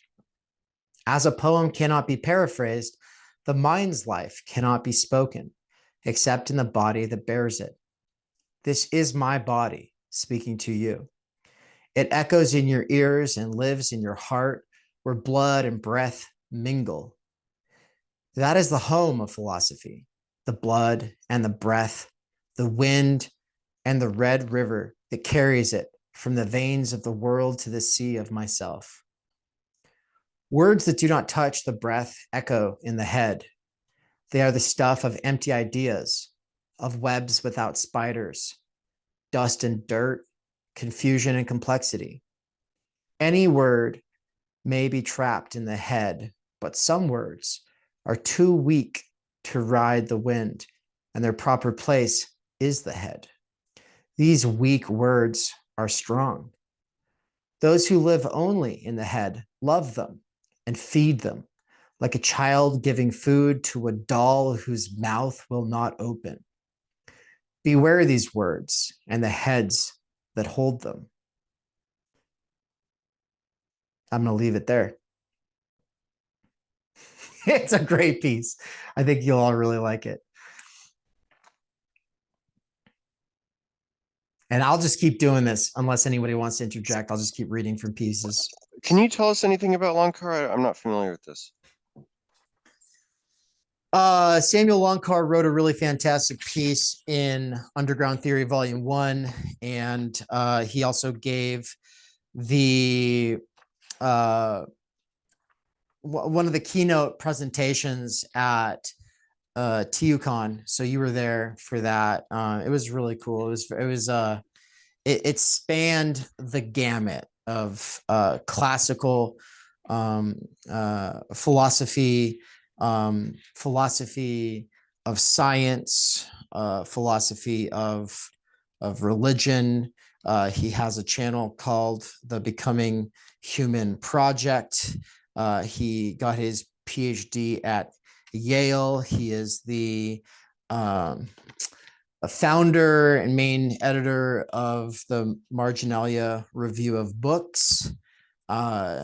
He also has a lot of insight into class, as well as a sort of existential approach to things. And so he and I have had some really great conversations sort of on that basis. But yeah, you can check out his YouTube channel, The Becoming Human Project. And I definitely recommend that you do so. So I'm glad you asked that question there, Evan, because it is a really fruitful little corner of the internet, what he's doing. May interject, Dave, just very briefly.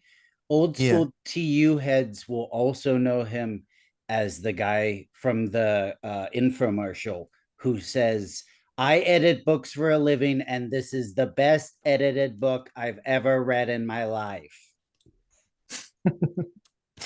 Thank you. Yeah, exactly. Yeah. And old TU heads will go, oh yeah, of course. I know that. Of course. The piece that he wrote for Underground Theory Volume 1 is on page 107. And I actually don't know how to pronounce it. It's Mnemosine, I think. Mnemosine and the Fate of Capital in the Digital Age. Subtitle, Eamon's Law, Technology, and the Invisible Revolution. And I'll just read the summary because I do think it's worth, I mean, this is, when I think of like what are canon pieces, Like if I were to put out a volume that only had 5 pieces from all of the other things that TU's ever done, this is a top contender for sure. Because I would say it's doing the most in terms of like original work. So he says, the rise of alphabetic literacy was the most important technological and cultural revolution in recorded history because it created history as we know it. Due to the fact that it was only in the 20th century that the scholarship and insight into this revolution emerged, it has never been synthesized with the founding social theories of Marx, Durkheim, or Weber, yet it has profound significance for the central concepts of differentiation, bureaucracy, modernity, and capital. The revolution in alphabetic literacy culminates in the emergence of the computer and the internet and our current crisis, in which the meaning of capital requires fundamental reevaluation. I thought he was going to do something on cancel culture because he had done something on that when we got together with him and Finkelstein in New York City when we were on tour in 2023.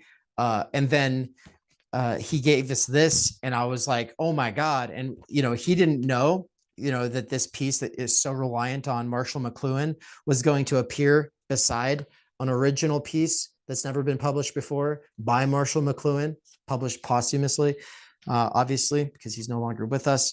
And it's actually not just a piece by McLuhan, it's his private discourse on Lewis Mumford, who is also a media theorist that people will often reference alongside McLuhan. And in that piece, McLuhan is talking about his fundamental disagreements with Lewis Mumford. But anyway, Samuel Lonkar didn't realize his piece was going to appear beside that piece by McLuhan, which was really, really cool. And a lot of people try to make a decision, they try to take a side of political economy as opposed to media theory, or they try to take a materialist line and then they try to separate that from the medium and try to talk about the medium as though that's superstructural, which is insane and stupid and ignorant. But Lonkar is above and way beyond all that. And so this is a really fantastic piece. And I do think it's canon. Yeah. Mnemosyne and the fate of capital in the digital age. But the thing is then I expected to get a piece kind of like that for this volume. And instead we get this super poetic, epic philosophy of the body piece, just something that once again, he wanted to write, but he didn't really know where to put it, like what kind of an outlet would even feature it. You know what I mean? Because he's in the academy, he's doing really good work there, but people who are in the academy, sometimes they just need a place for some of their pieces to exist, and they're not going to find that outlet anywhere else but TU. And so, yeah, but with that said, though, can I just jump in yeah, really quick and just say that something I really love about the anthology, specifically this one, and just Dave, your ability to, to find all these pieces, is kind of the weaving of like a very academic quote heavy piece like Elton's, and then jumping to Samuel's, which he submit with those really narrow margins, or wide margins, I guess. So I decided to keep it that way. And then you've got, people who haven't written very much in the past, and then a piece like Bowers, which is full of so many misspelled words, but it's purposeful. Like, I love the play that goes on, and I hope that people will appreciate that as they read, that this isn't just some stuffy academic anthology. There's like creativity being kind of interwoven. There's just a whole sort of pieces. Yeah, I just like the jarringness of you're flipping through and then, whoa, the margins of this piece are different, or whoa, the font of this piece is a little different than the last. Yeah, I prefer it so much over like the super standardized kind of journals, which still like can be an important way of doing things, especially for certain subfields in certain disciplines. It can be very important. But I thrive off of this kind of diversity. And so when I'm listening to this PDF while I'm working out on the farm,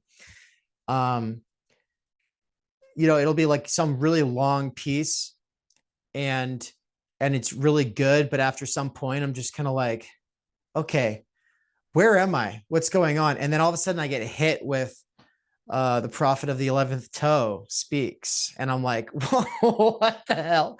You know, it's just like, it's got a lot of curveballs. It's got a lot of surprising stuff in it. And so the jarringness actually kind of helps for, I don't know, those rebellious attention spans, I think, especially the multitasking ones. I'm going to read a excerpt from Street Philosophy and the Academy, and the Academia, by Thomas Diesner. We met Thomas Diesner when on tour in Berlin. He works with the Psychoanalytic Society there. He's a real cool guy. He made one of our best events possible. That's for sure. And I think that this comes off as a challenge to those of us in the underground.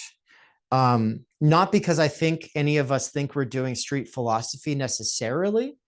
There are people doing street philosophy that I can think of, and he's challenging them.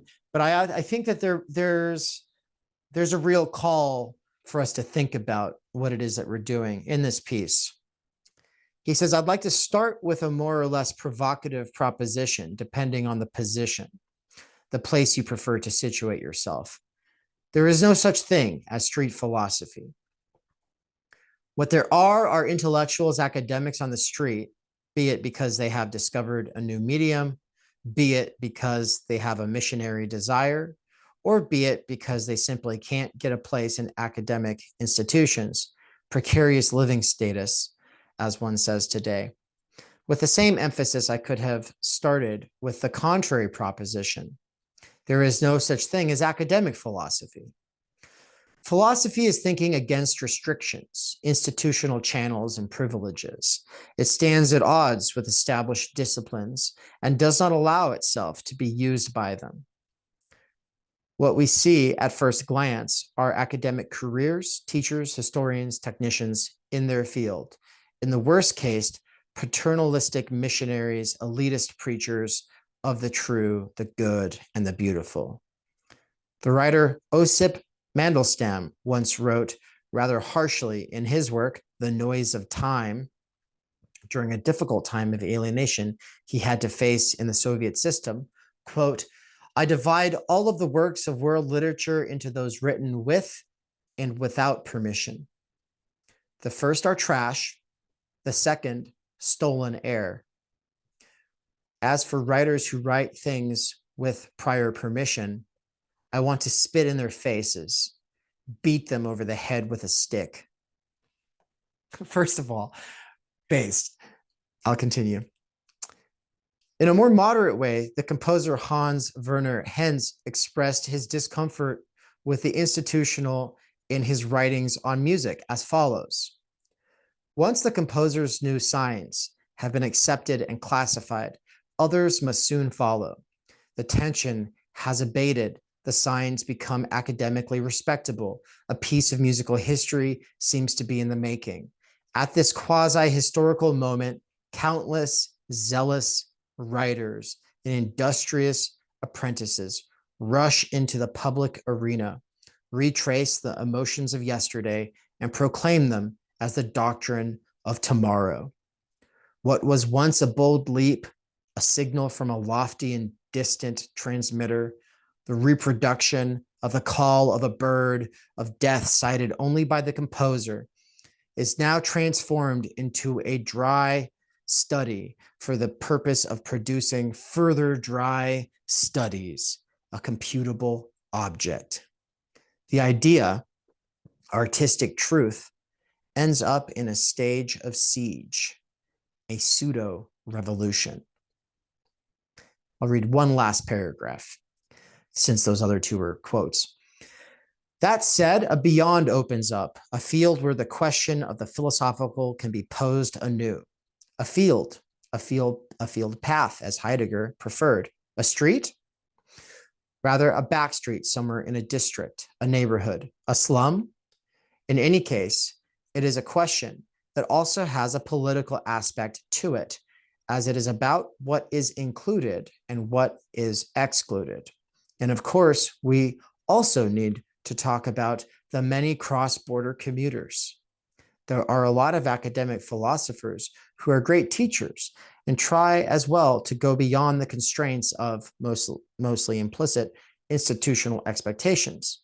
And there are those non-institutionalized philosophers who fight for philosophical standards on the street market of a wellness philosophy, selling lifestyle tips and memes on Facebooks. Know thyself, an imperative that should rather be problematized beforehand. And then he proceeds to do so. What does he say? You have to get the book and read it to find out. But I really love this piece. I'm so honored to have it here.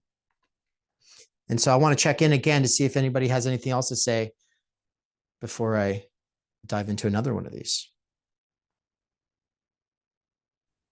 I could jump in real quick, Dave. I have something just real quick. I didn't contribute any pieces, but I was one of the people helping to proof some of the pieces. And it's been pretty it was pretty fun to read like a Slavoj Žižek piece that was, I read it months ago, and it was like, man, there's probably only been like 4 people in the world that have read this. So that was pretty fun. And I read a couple of your pieces as well. So it's always cool to kind of see like the behind the scenes. And when Jacob mentions like the old heads, I was like, oh man, I remember that commercial. That was actually one of the things, as you know, Dave, and I think I've mentioned it many times, I'm not a theory person at all. I kind of was looking at kind of what you were doing to use it kind of as like a format for something else. And on the way out, I kind of bumped my head on like McLuhan. And I was like, these guys are talking about McLuhan? What does McLuhan have to do with theory? And then I looked a little further and it was like, oh man, they're talking about Neil Postman too. And oh man, they wrote a book. These guys have like an anthology, and that Zizek guy is in it. So I was like, man, this is cool. And then I guess fast forward like maybe like a year and a half at this point. It's there's been, I had to settle into like the confusion and just being comfortable with just being like lost for a good while. Because it's like so much that you guys talk about. But this time around with this anthology, I'm feeling really excited to kind of like read these pieces and like really engage critically with them. And I feel like I'm a little more confident now in being able to do so. I don't feel as though I'm like in the middle of nowhere anymore. It's like I have many directions that I'd like to take some of my thoughts and reactions to these pieces. Like I'm already thinking a lot about what these pieces could be about and what they're going to say and how they're going to relate with each other and what they're going to relate to a lot of the things that we've been talking about at Theory Underground. So that's kind of all I have to say, that I'm real psyched to kind of have been a part of this, and definitely looking forward to reading all these pieces and engaging with all of you about, what my thoughts are, maybe some questions and thinking about these even further. So yeah, that's my piece. Thanks, Ruiz. I'd love it if, and this is something folks could take to the Discord too, but if we were able to schedule some time to get together and talk about some of these pieces once more of us have been able to read them and really dive into them, because there's some that I'm going to need to go back to a lot, but like, I don't want this to be the only conversation I have about this book. Right. And something I am thinking we should do 1 or 2 sort of follow-up conversations on this. And so I would definitely want to be a part of that. And also it could be used to kind of let those who are too busy to sit down and read the book and who are not accustomed to listening to robot readers yet. This isn't on Audible, sorry, folks, but it might make it so that, you're at least primed to know a bit more about what's there, because we can dive into these various pieces. But I also want to say the next TUCon that does happen, there'll be 3 kinds of pieces, just sort of original works that are kind of coming out of left field. Then there'll be pieces that are coming out of the courses, right? The seminars, like that kind of stuff. And then there'll be pieces that are building off of or responding to pieces in volumes 1 or 2. So if any of these really inspire you, the point is for this to become something to build off of, think deeper about. But great idea there, Jacob, because also, reading through these, doing exegeticals of these, that kind of stuff as well. That's a great thing to do as well. I know that those would be a lot of fun, even just to listen into for me. Because it's fun to listen to the robot reader read it. I get a lot out of that now that I've grown robot tolerance. But I know that it is even more fun to hear you guys read something, because then you guys stop and talk about something, and then you'll say something I wouldn't have thought of, whether I think it's right or wrong.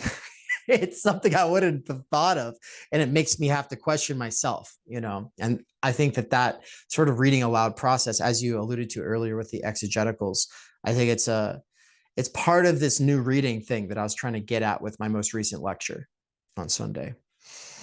I'm going to read a section here from God's All Alone by Dwayne Roussel. He says, I hope not to write as an agent of university discourse, nor from what is described so often without tongue-in-cheek as outside. What is outside is impossible, which doesn't imply that we are not under threat of being devoured by it. The impossible is, as Freud correctly showed, nonetheless a modality, not only of psychoanalysis, but also of educating and governing.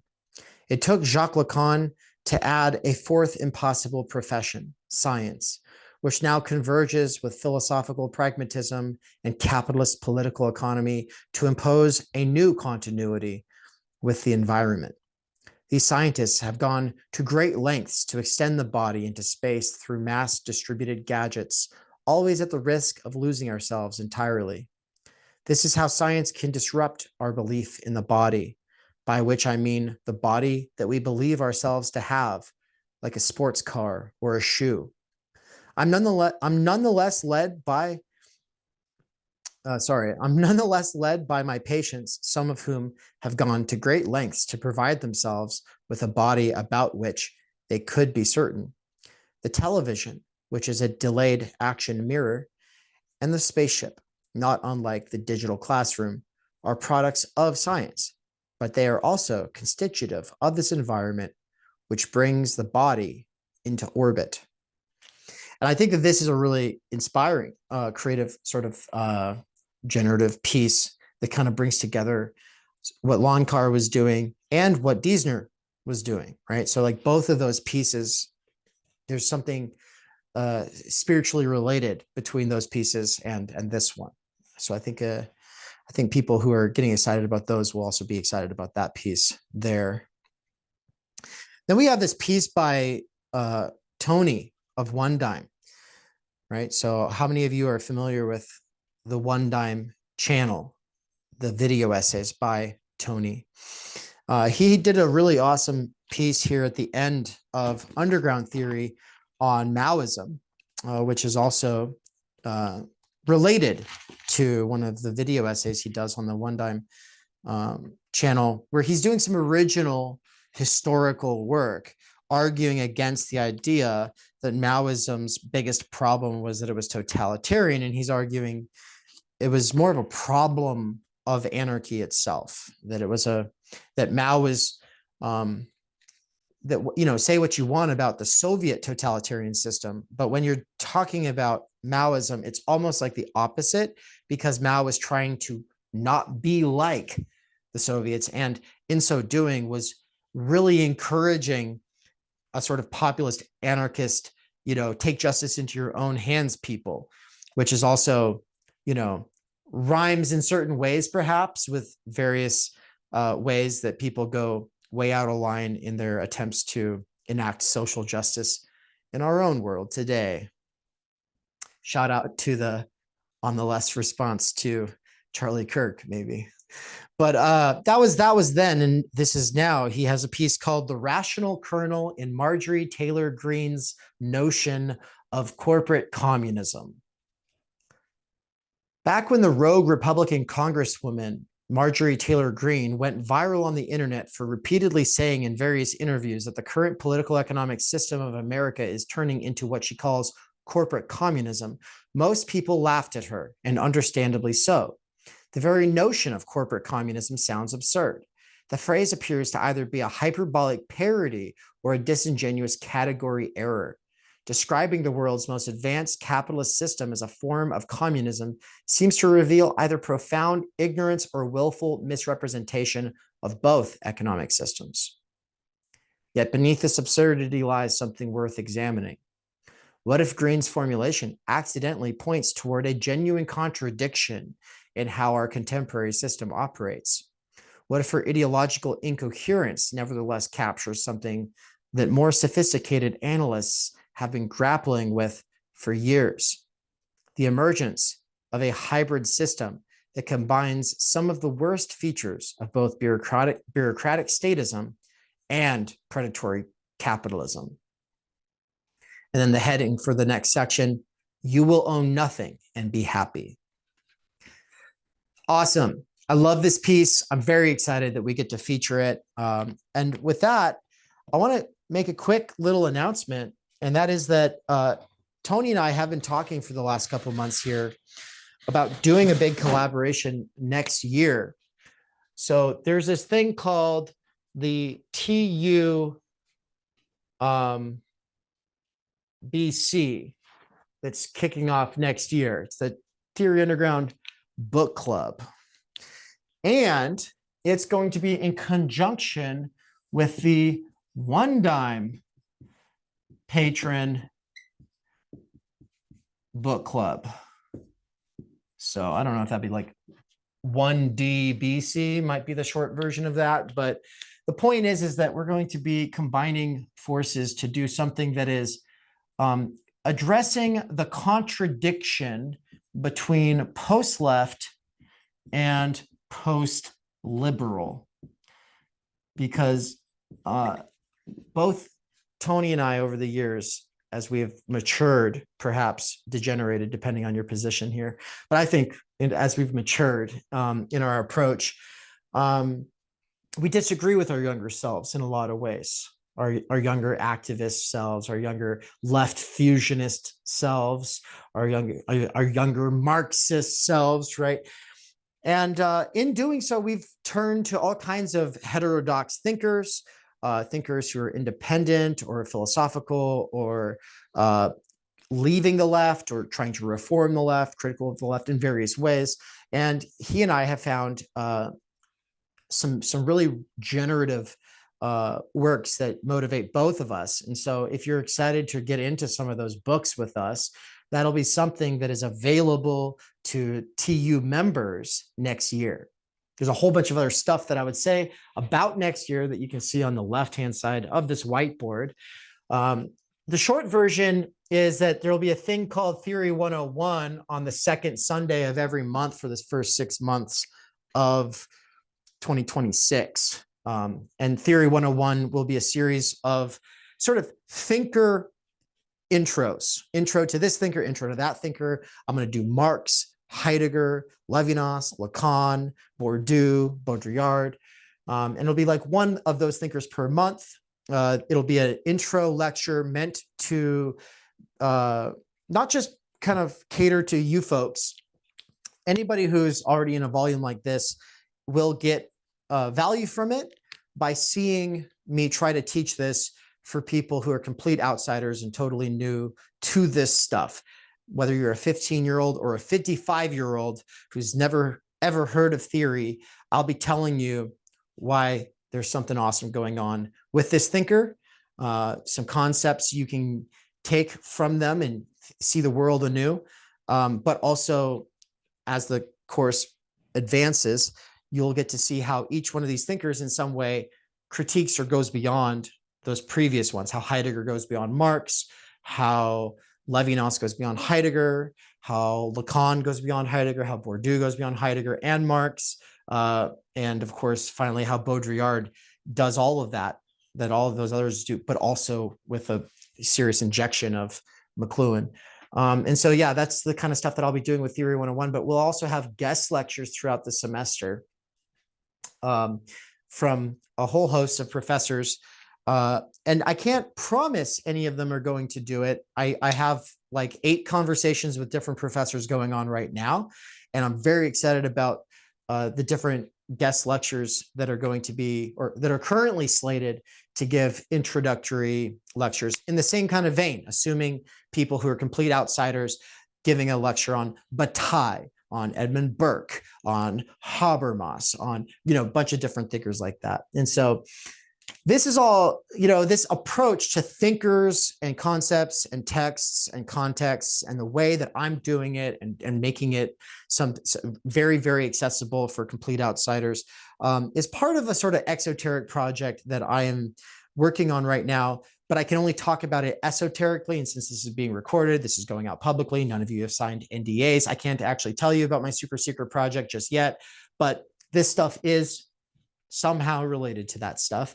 And so I'll just leave that there. My seminar will be going on, and there will be 2 sides of my seminar. One will be just the standard seminar of what am I currently working on? What am I currently thinking about? The other side is going to probably, and what it's looking like right now, is a course for women. I know it's very controversial to say it. I'm going to be teaching a course for women. Specifically female ones. So what does that actually mean? And what an absurd thing to say on the internet, in this day and age, when people don't even know how to answer the question, what a woman even is in the first place, right? Well, what I mean by this is like not super academic, PMC, feminist, critical theory, pilled, or political philosophy types of women who are all awesome. Every single one of them is good, is great, is amazing.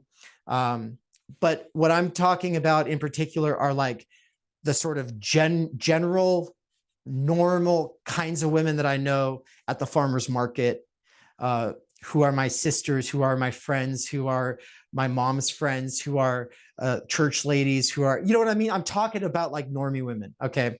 And so what would a course for normie women look like? It's basically about relationships and being organized and the good life. It's basically about the Greek word oikonomics or economics, right? So we'll be reading Xenophon. Xenophon. Xenophon has a whole Socratic dialogue on the home, right? Which has traditionally been the woman's purview or her main focus.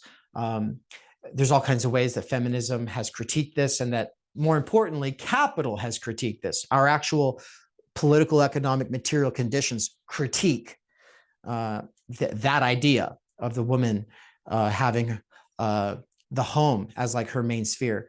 And so whether that's right or wrong, the point is people still, at the end of the day, will live this way. A woman is still the one left holding most of the reins when it comes to household chores. Even if she has a career or a job, she still ends up doing most of that stuff. It's incumbent on men to obviously show up and help in some way, right? But in what way? That is kind of the question. And so this question of like home economics, it's something that is relevant for men, but I'm going to assume a more female audience than what I would typically get doing critical or political theory. And so I think it'll help all of us learn how to put on our big kid pants and actually like be better about how we live our lives and have relationships. So yeah, that's going to also be something that's going on. And then also we're going to have a normal schedule Mondays at 11 a.m. next year. Silver tier and up of the membership will be able to come on the first Monday of every month for office hours and a meet and greet and a Q&A and just to hang out and introduce yourself to new people. And it's going to be a good time. Then on the second Mondays of every month, there's going to be a gold tier and up where we do Theory Writing 101. Theory Writing 101. I basically disagree with everybody I've ever had a conversation with about theory writing. I think that people are thinking within the confines of their schooled brains.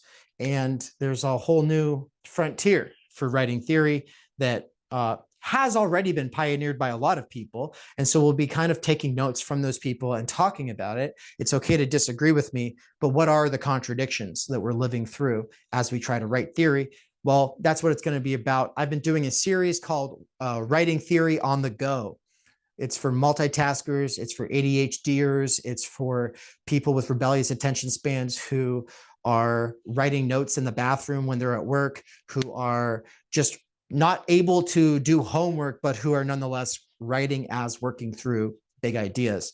And so it'll be a conjunction of sort of that, as well as some other awesome theory writing stuff. And then on the third Mondays of every month, it'll be Platinum Plus subscribers. That's for actually working on your project. If you are a Platinum Plus subscriber and you are working on a book or a video essay or something like that, I will have watched it before the meeting and I'll be prepared to talk to you about it. And other people who are a part of that cohort may also have watched or read it ahead of time, and they also will be there to think or talk about it with you.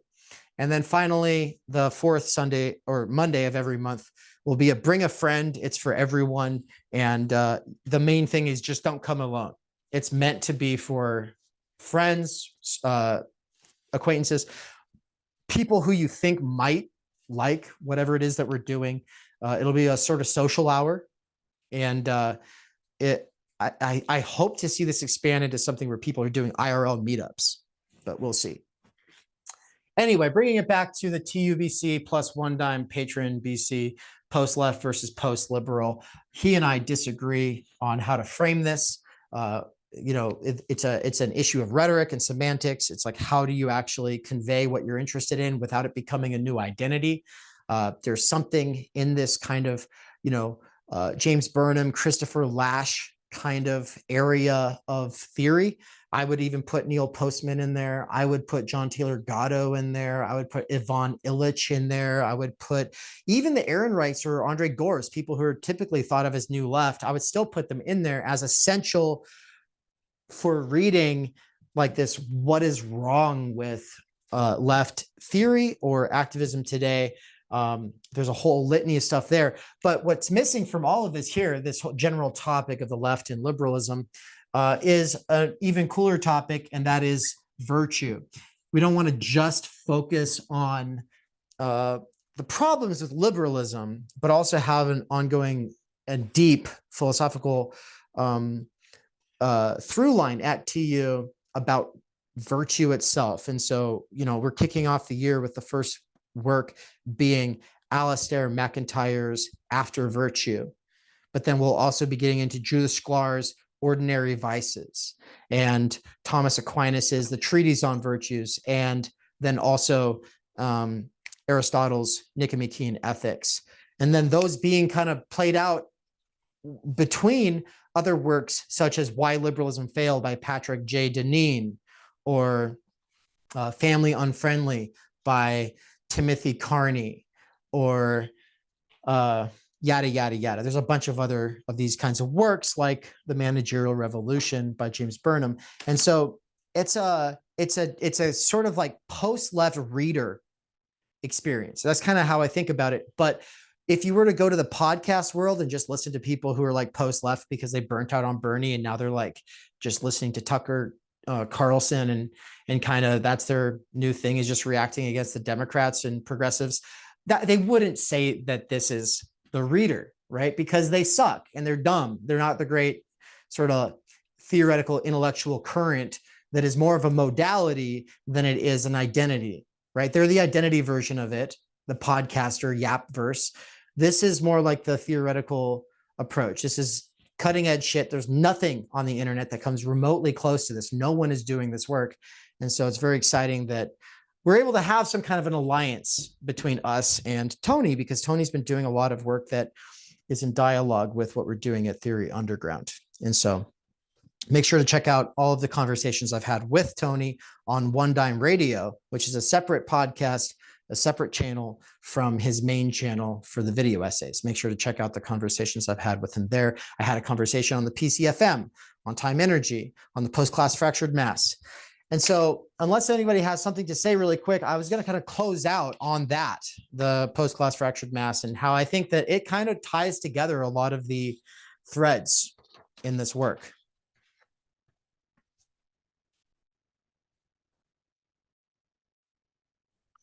Is Tony's piece in this current volume or no? Yeah. Is it in the draft that we have? No, you don't have the draft. No, it's not in the draft. Got it. Okay. Just wanted to clear that up. Okay. Yeah, there's several pieces that aren't in the draft. And originally he was going to give us a different piece, and then he backed off last second and then didn't think he was going to get a piece to us. And so that's why it's not in the current version. But this made more sense. So I'm glad it's going to be this one. So I'll close off with saying that there is a piece that I wrote that I was going to read at the Platypus Convention in April in Chicago, when they flew me out there to be on a panel with Doug Lane from Sublation Media and Bill Ayers, the co-author of the Weather Underground Manifesto, the sort of new left radical terrorist guy. Your average progressive grandpa is really what he's like. He's a nice guy, but he and I got to have some disagreements and back and forth, and I was more interested in engaging the audience and fellow panelists than reading from a script, which I feel like I did not have time to read from this. And so this is actually called, I've got a title for it that is almost, it might bring back memories of like those kind of like American Pie style sort of fraternity or frat bro comedies from back in the beginning of the aughts. The title being, let's see if I can find it. Oh yeah, here we go. The Post-Class Fractured Mass, Raw and Uncut. And in this piece, I embellish it quite a lot. I do what I wouldn't have been able to do if I had read it. I start out with the most extreme and unapologetic, a litany of epigraphs, or I prefer the term, even though I don't know how to pronounce it, exergues. Those little quotes at the beginning of a piece. I think I have like 7 pages of quotes before it actually gets to my piece, because these are the quotes that I was feeling like I'm based on these quotes going into this conversation. I'm based on these authors. And I decided, since this is the raw and uncut, I'll just keep all of those. I also have like this whole little thing about why platypus. But for those of you who are unfamiliar with the post-class fractured mass thesis, it is to say that class is no longer what it was. And I don't think it makes sense to talk about it in the ways that people used to, not just because of the amazing work that Elton does in this same volume, but also because of several things that have changed that were tectonic changes in the 20th century. The first being what I'm calling progressive schooling, the second being the medium, and the third being the gerrymandering of Befindlichkeit, which I recently did a whole lecture on for my core concepts series.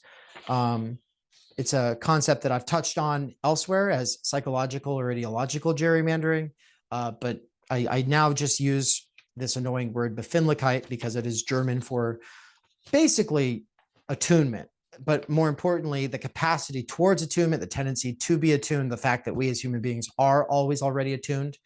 And so I wanted to take that and go deeper than Jonathan Haidt and George Lakoff ever have or do, as well as like sort of something that kind of rhymes with a little Adam Curtis, Lacan and Bourdieu, but it goes different. It goes different. And so I wanted to unpack that. How the hell was I supposed to do that at the Platypus panel? I don't think I really was able to.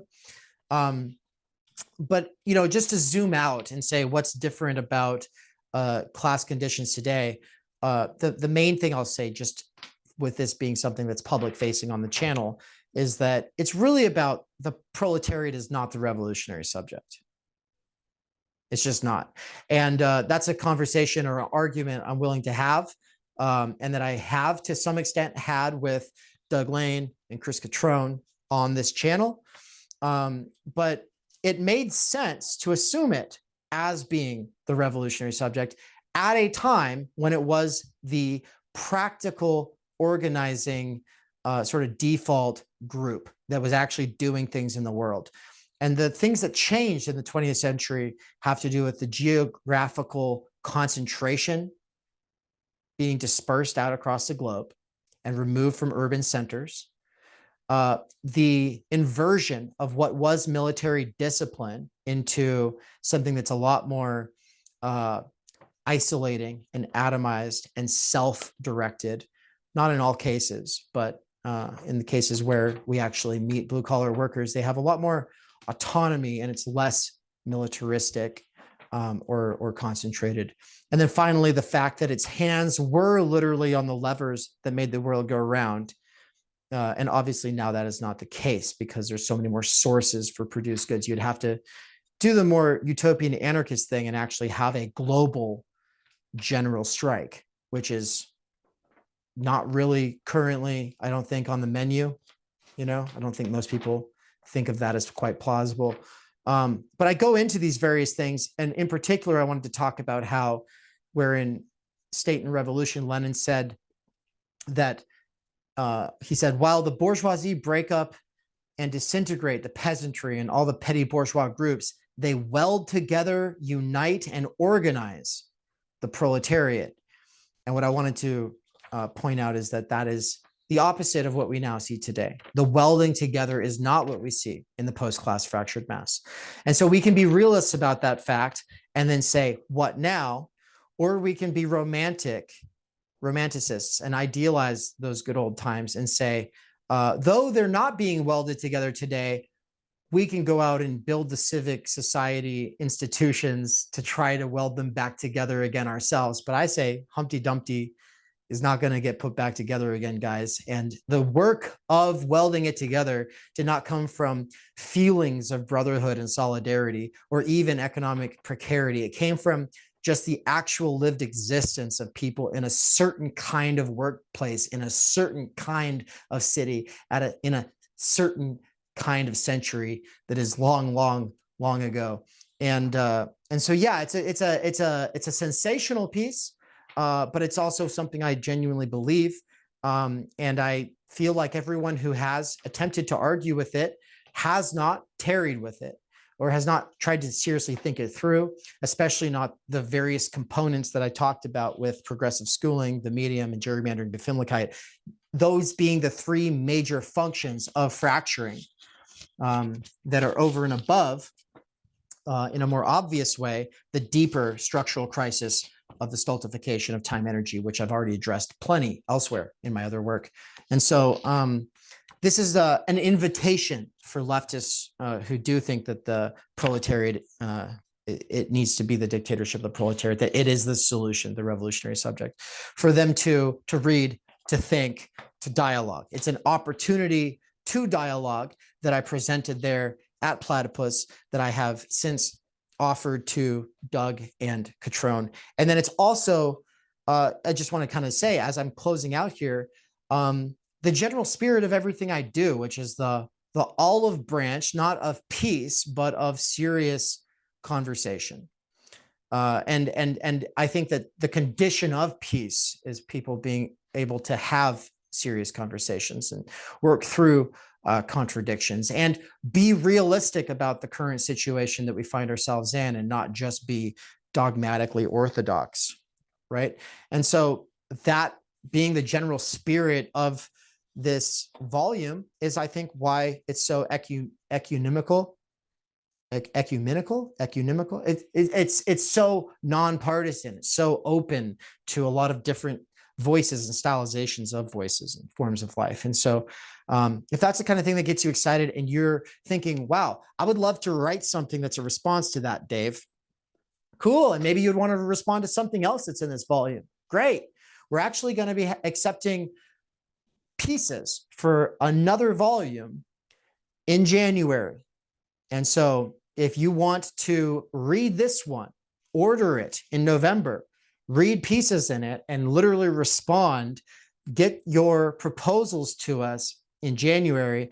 well, then you'll be able to workshop those with us. And the current plan is that the last half of 2026 is all about pieces that will potentially end up in anthologies, as well as opportunities for you to give lectures, maybe on the channel, maybe here at an IRL event, maybe just at one of these events here, but basically like this, you developing your voice through writing and through speaking. There's going to be a lot more of an emphasis on that. And it's not about like trying to get everyone to agree with me on any one dogma or commitment that I have. Outside of the general commitment towards working through these contradictions, outside of the general commitment that I think we all share towards the freedom for our thinking that is only really accessible through a space that guarantees and allows for working through contradictions, right? And so, yeah, that's my closing statement. Thank you, everybody. And I know that this has probably gone on a lot longer than a lot of you thought it was going to, but it was really great having you all here. Really appreciate you all. Thank you. We cannot do direct revolution, but the only way to lay the foundation for it is to do what you are doing to move the underground. It's a theoretically correct title. Theory Underground exists to create the conditions necessary for rigorous thinking about the problems we face as humans. If you're serious about doing theory, making art, changing the world, or living well, we invite you to join us at theoryunderground.com/subscribe.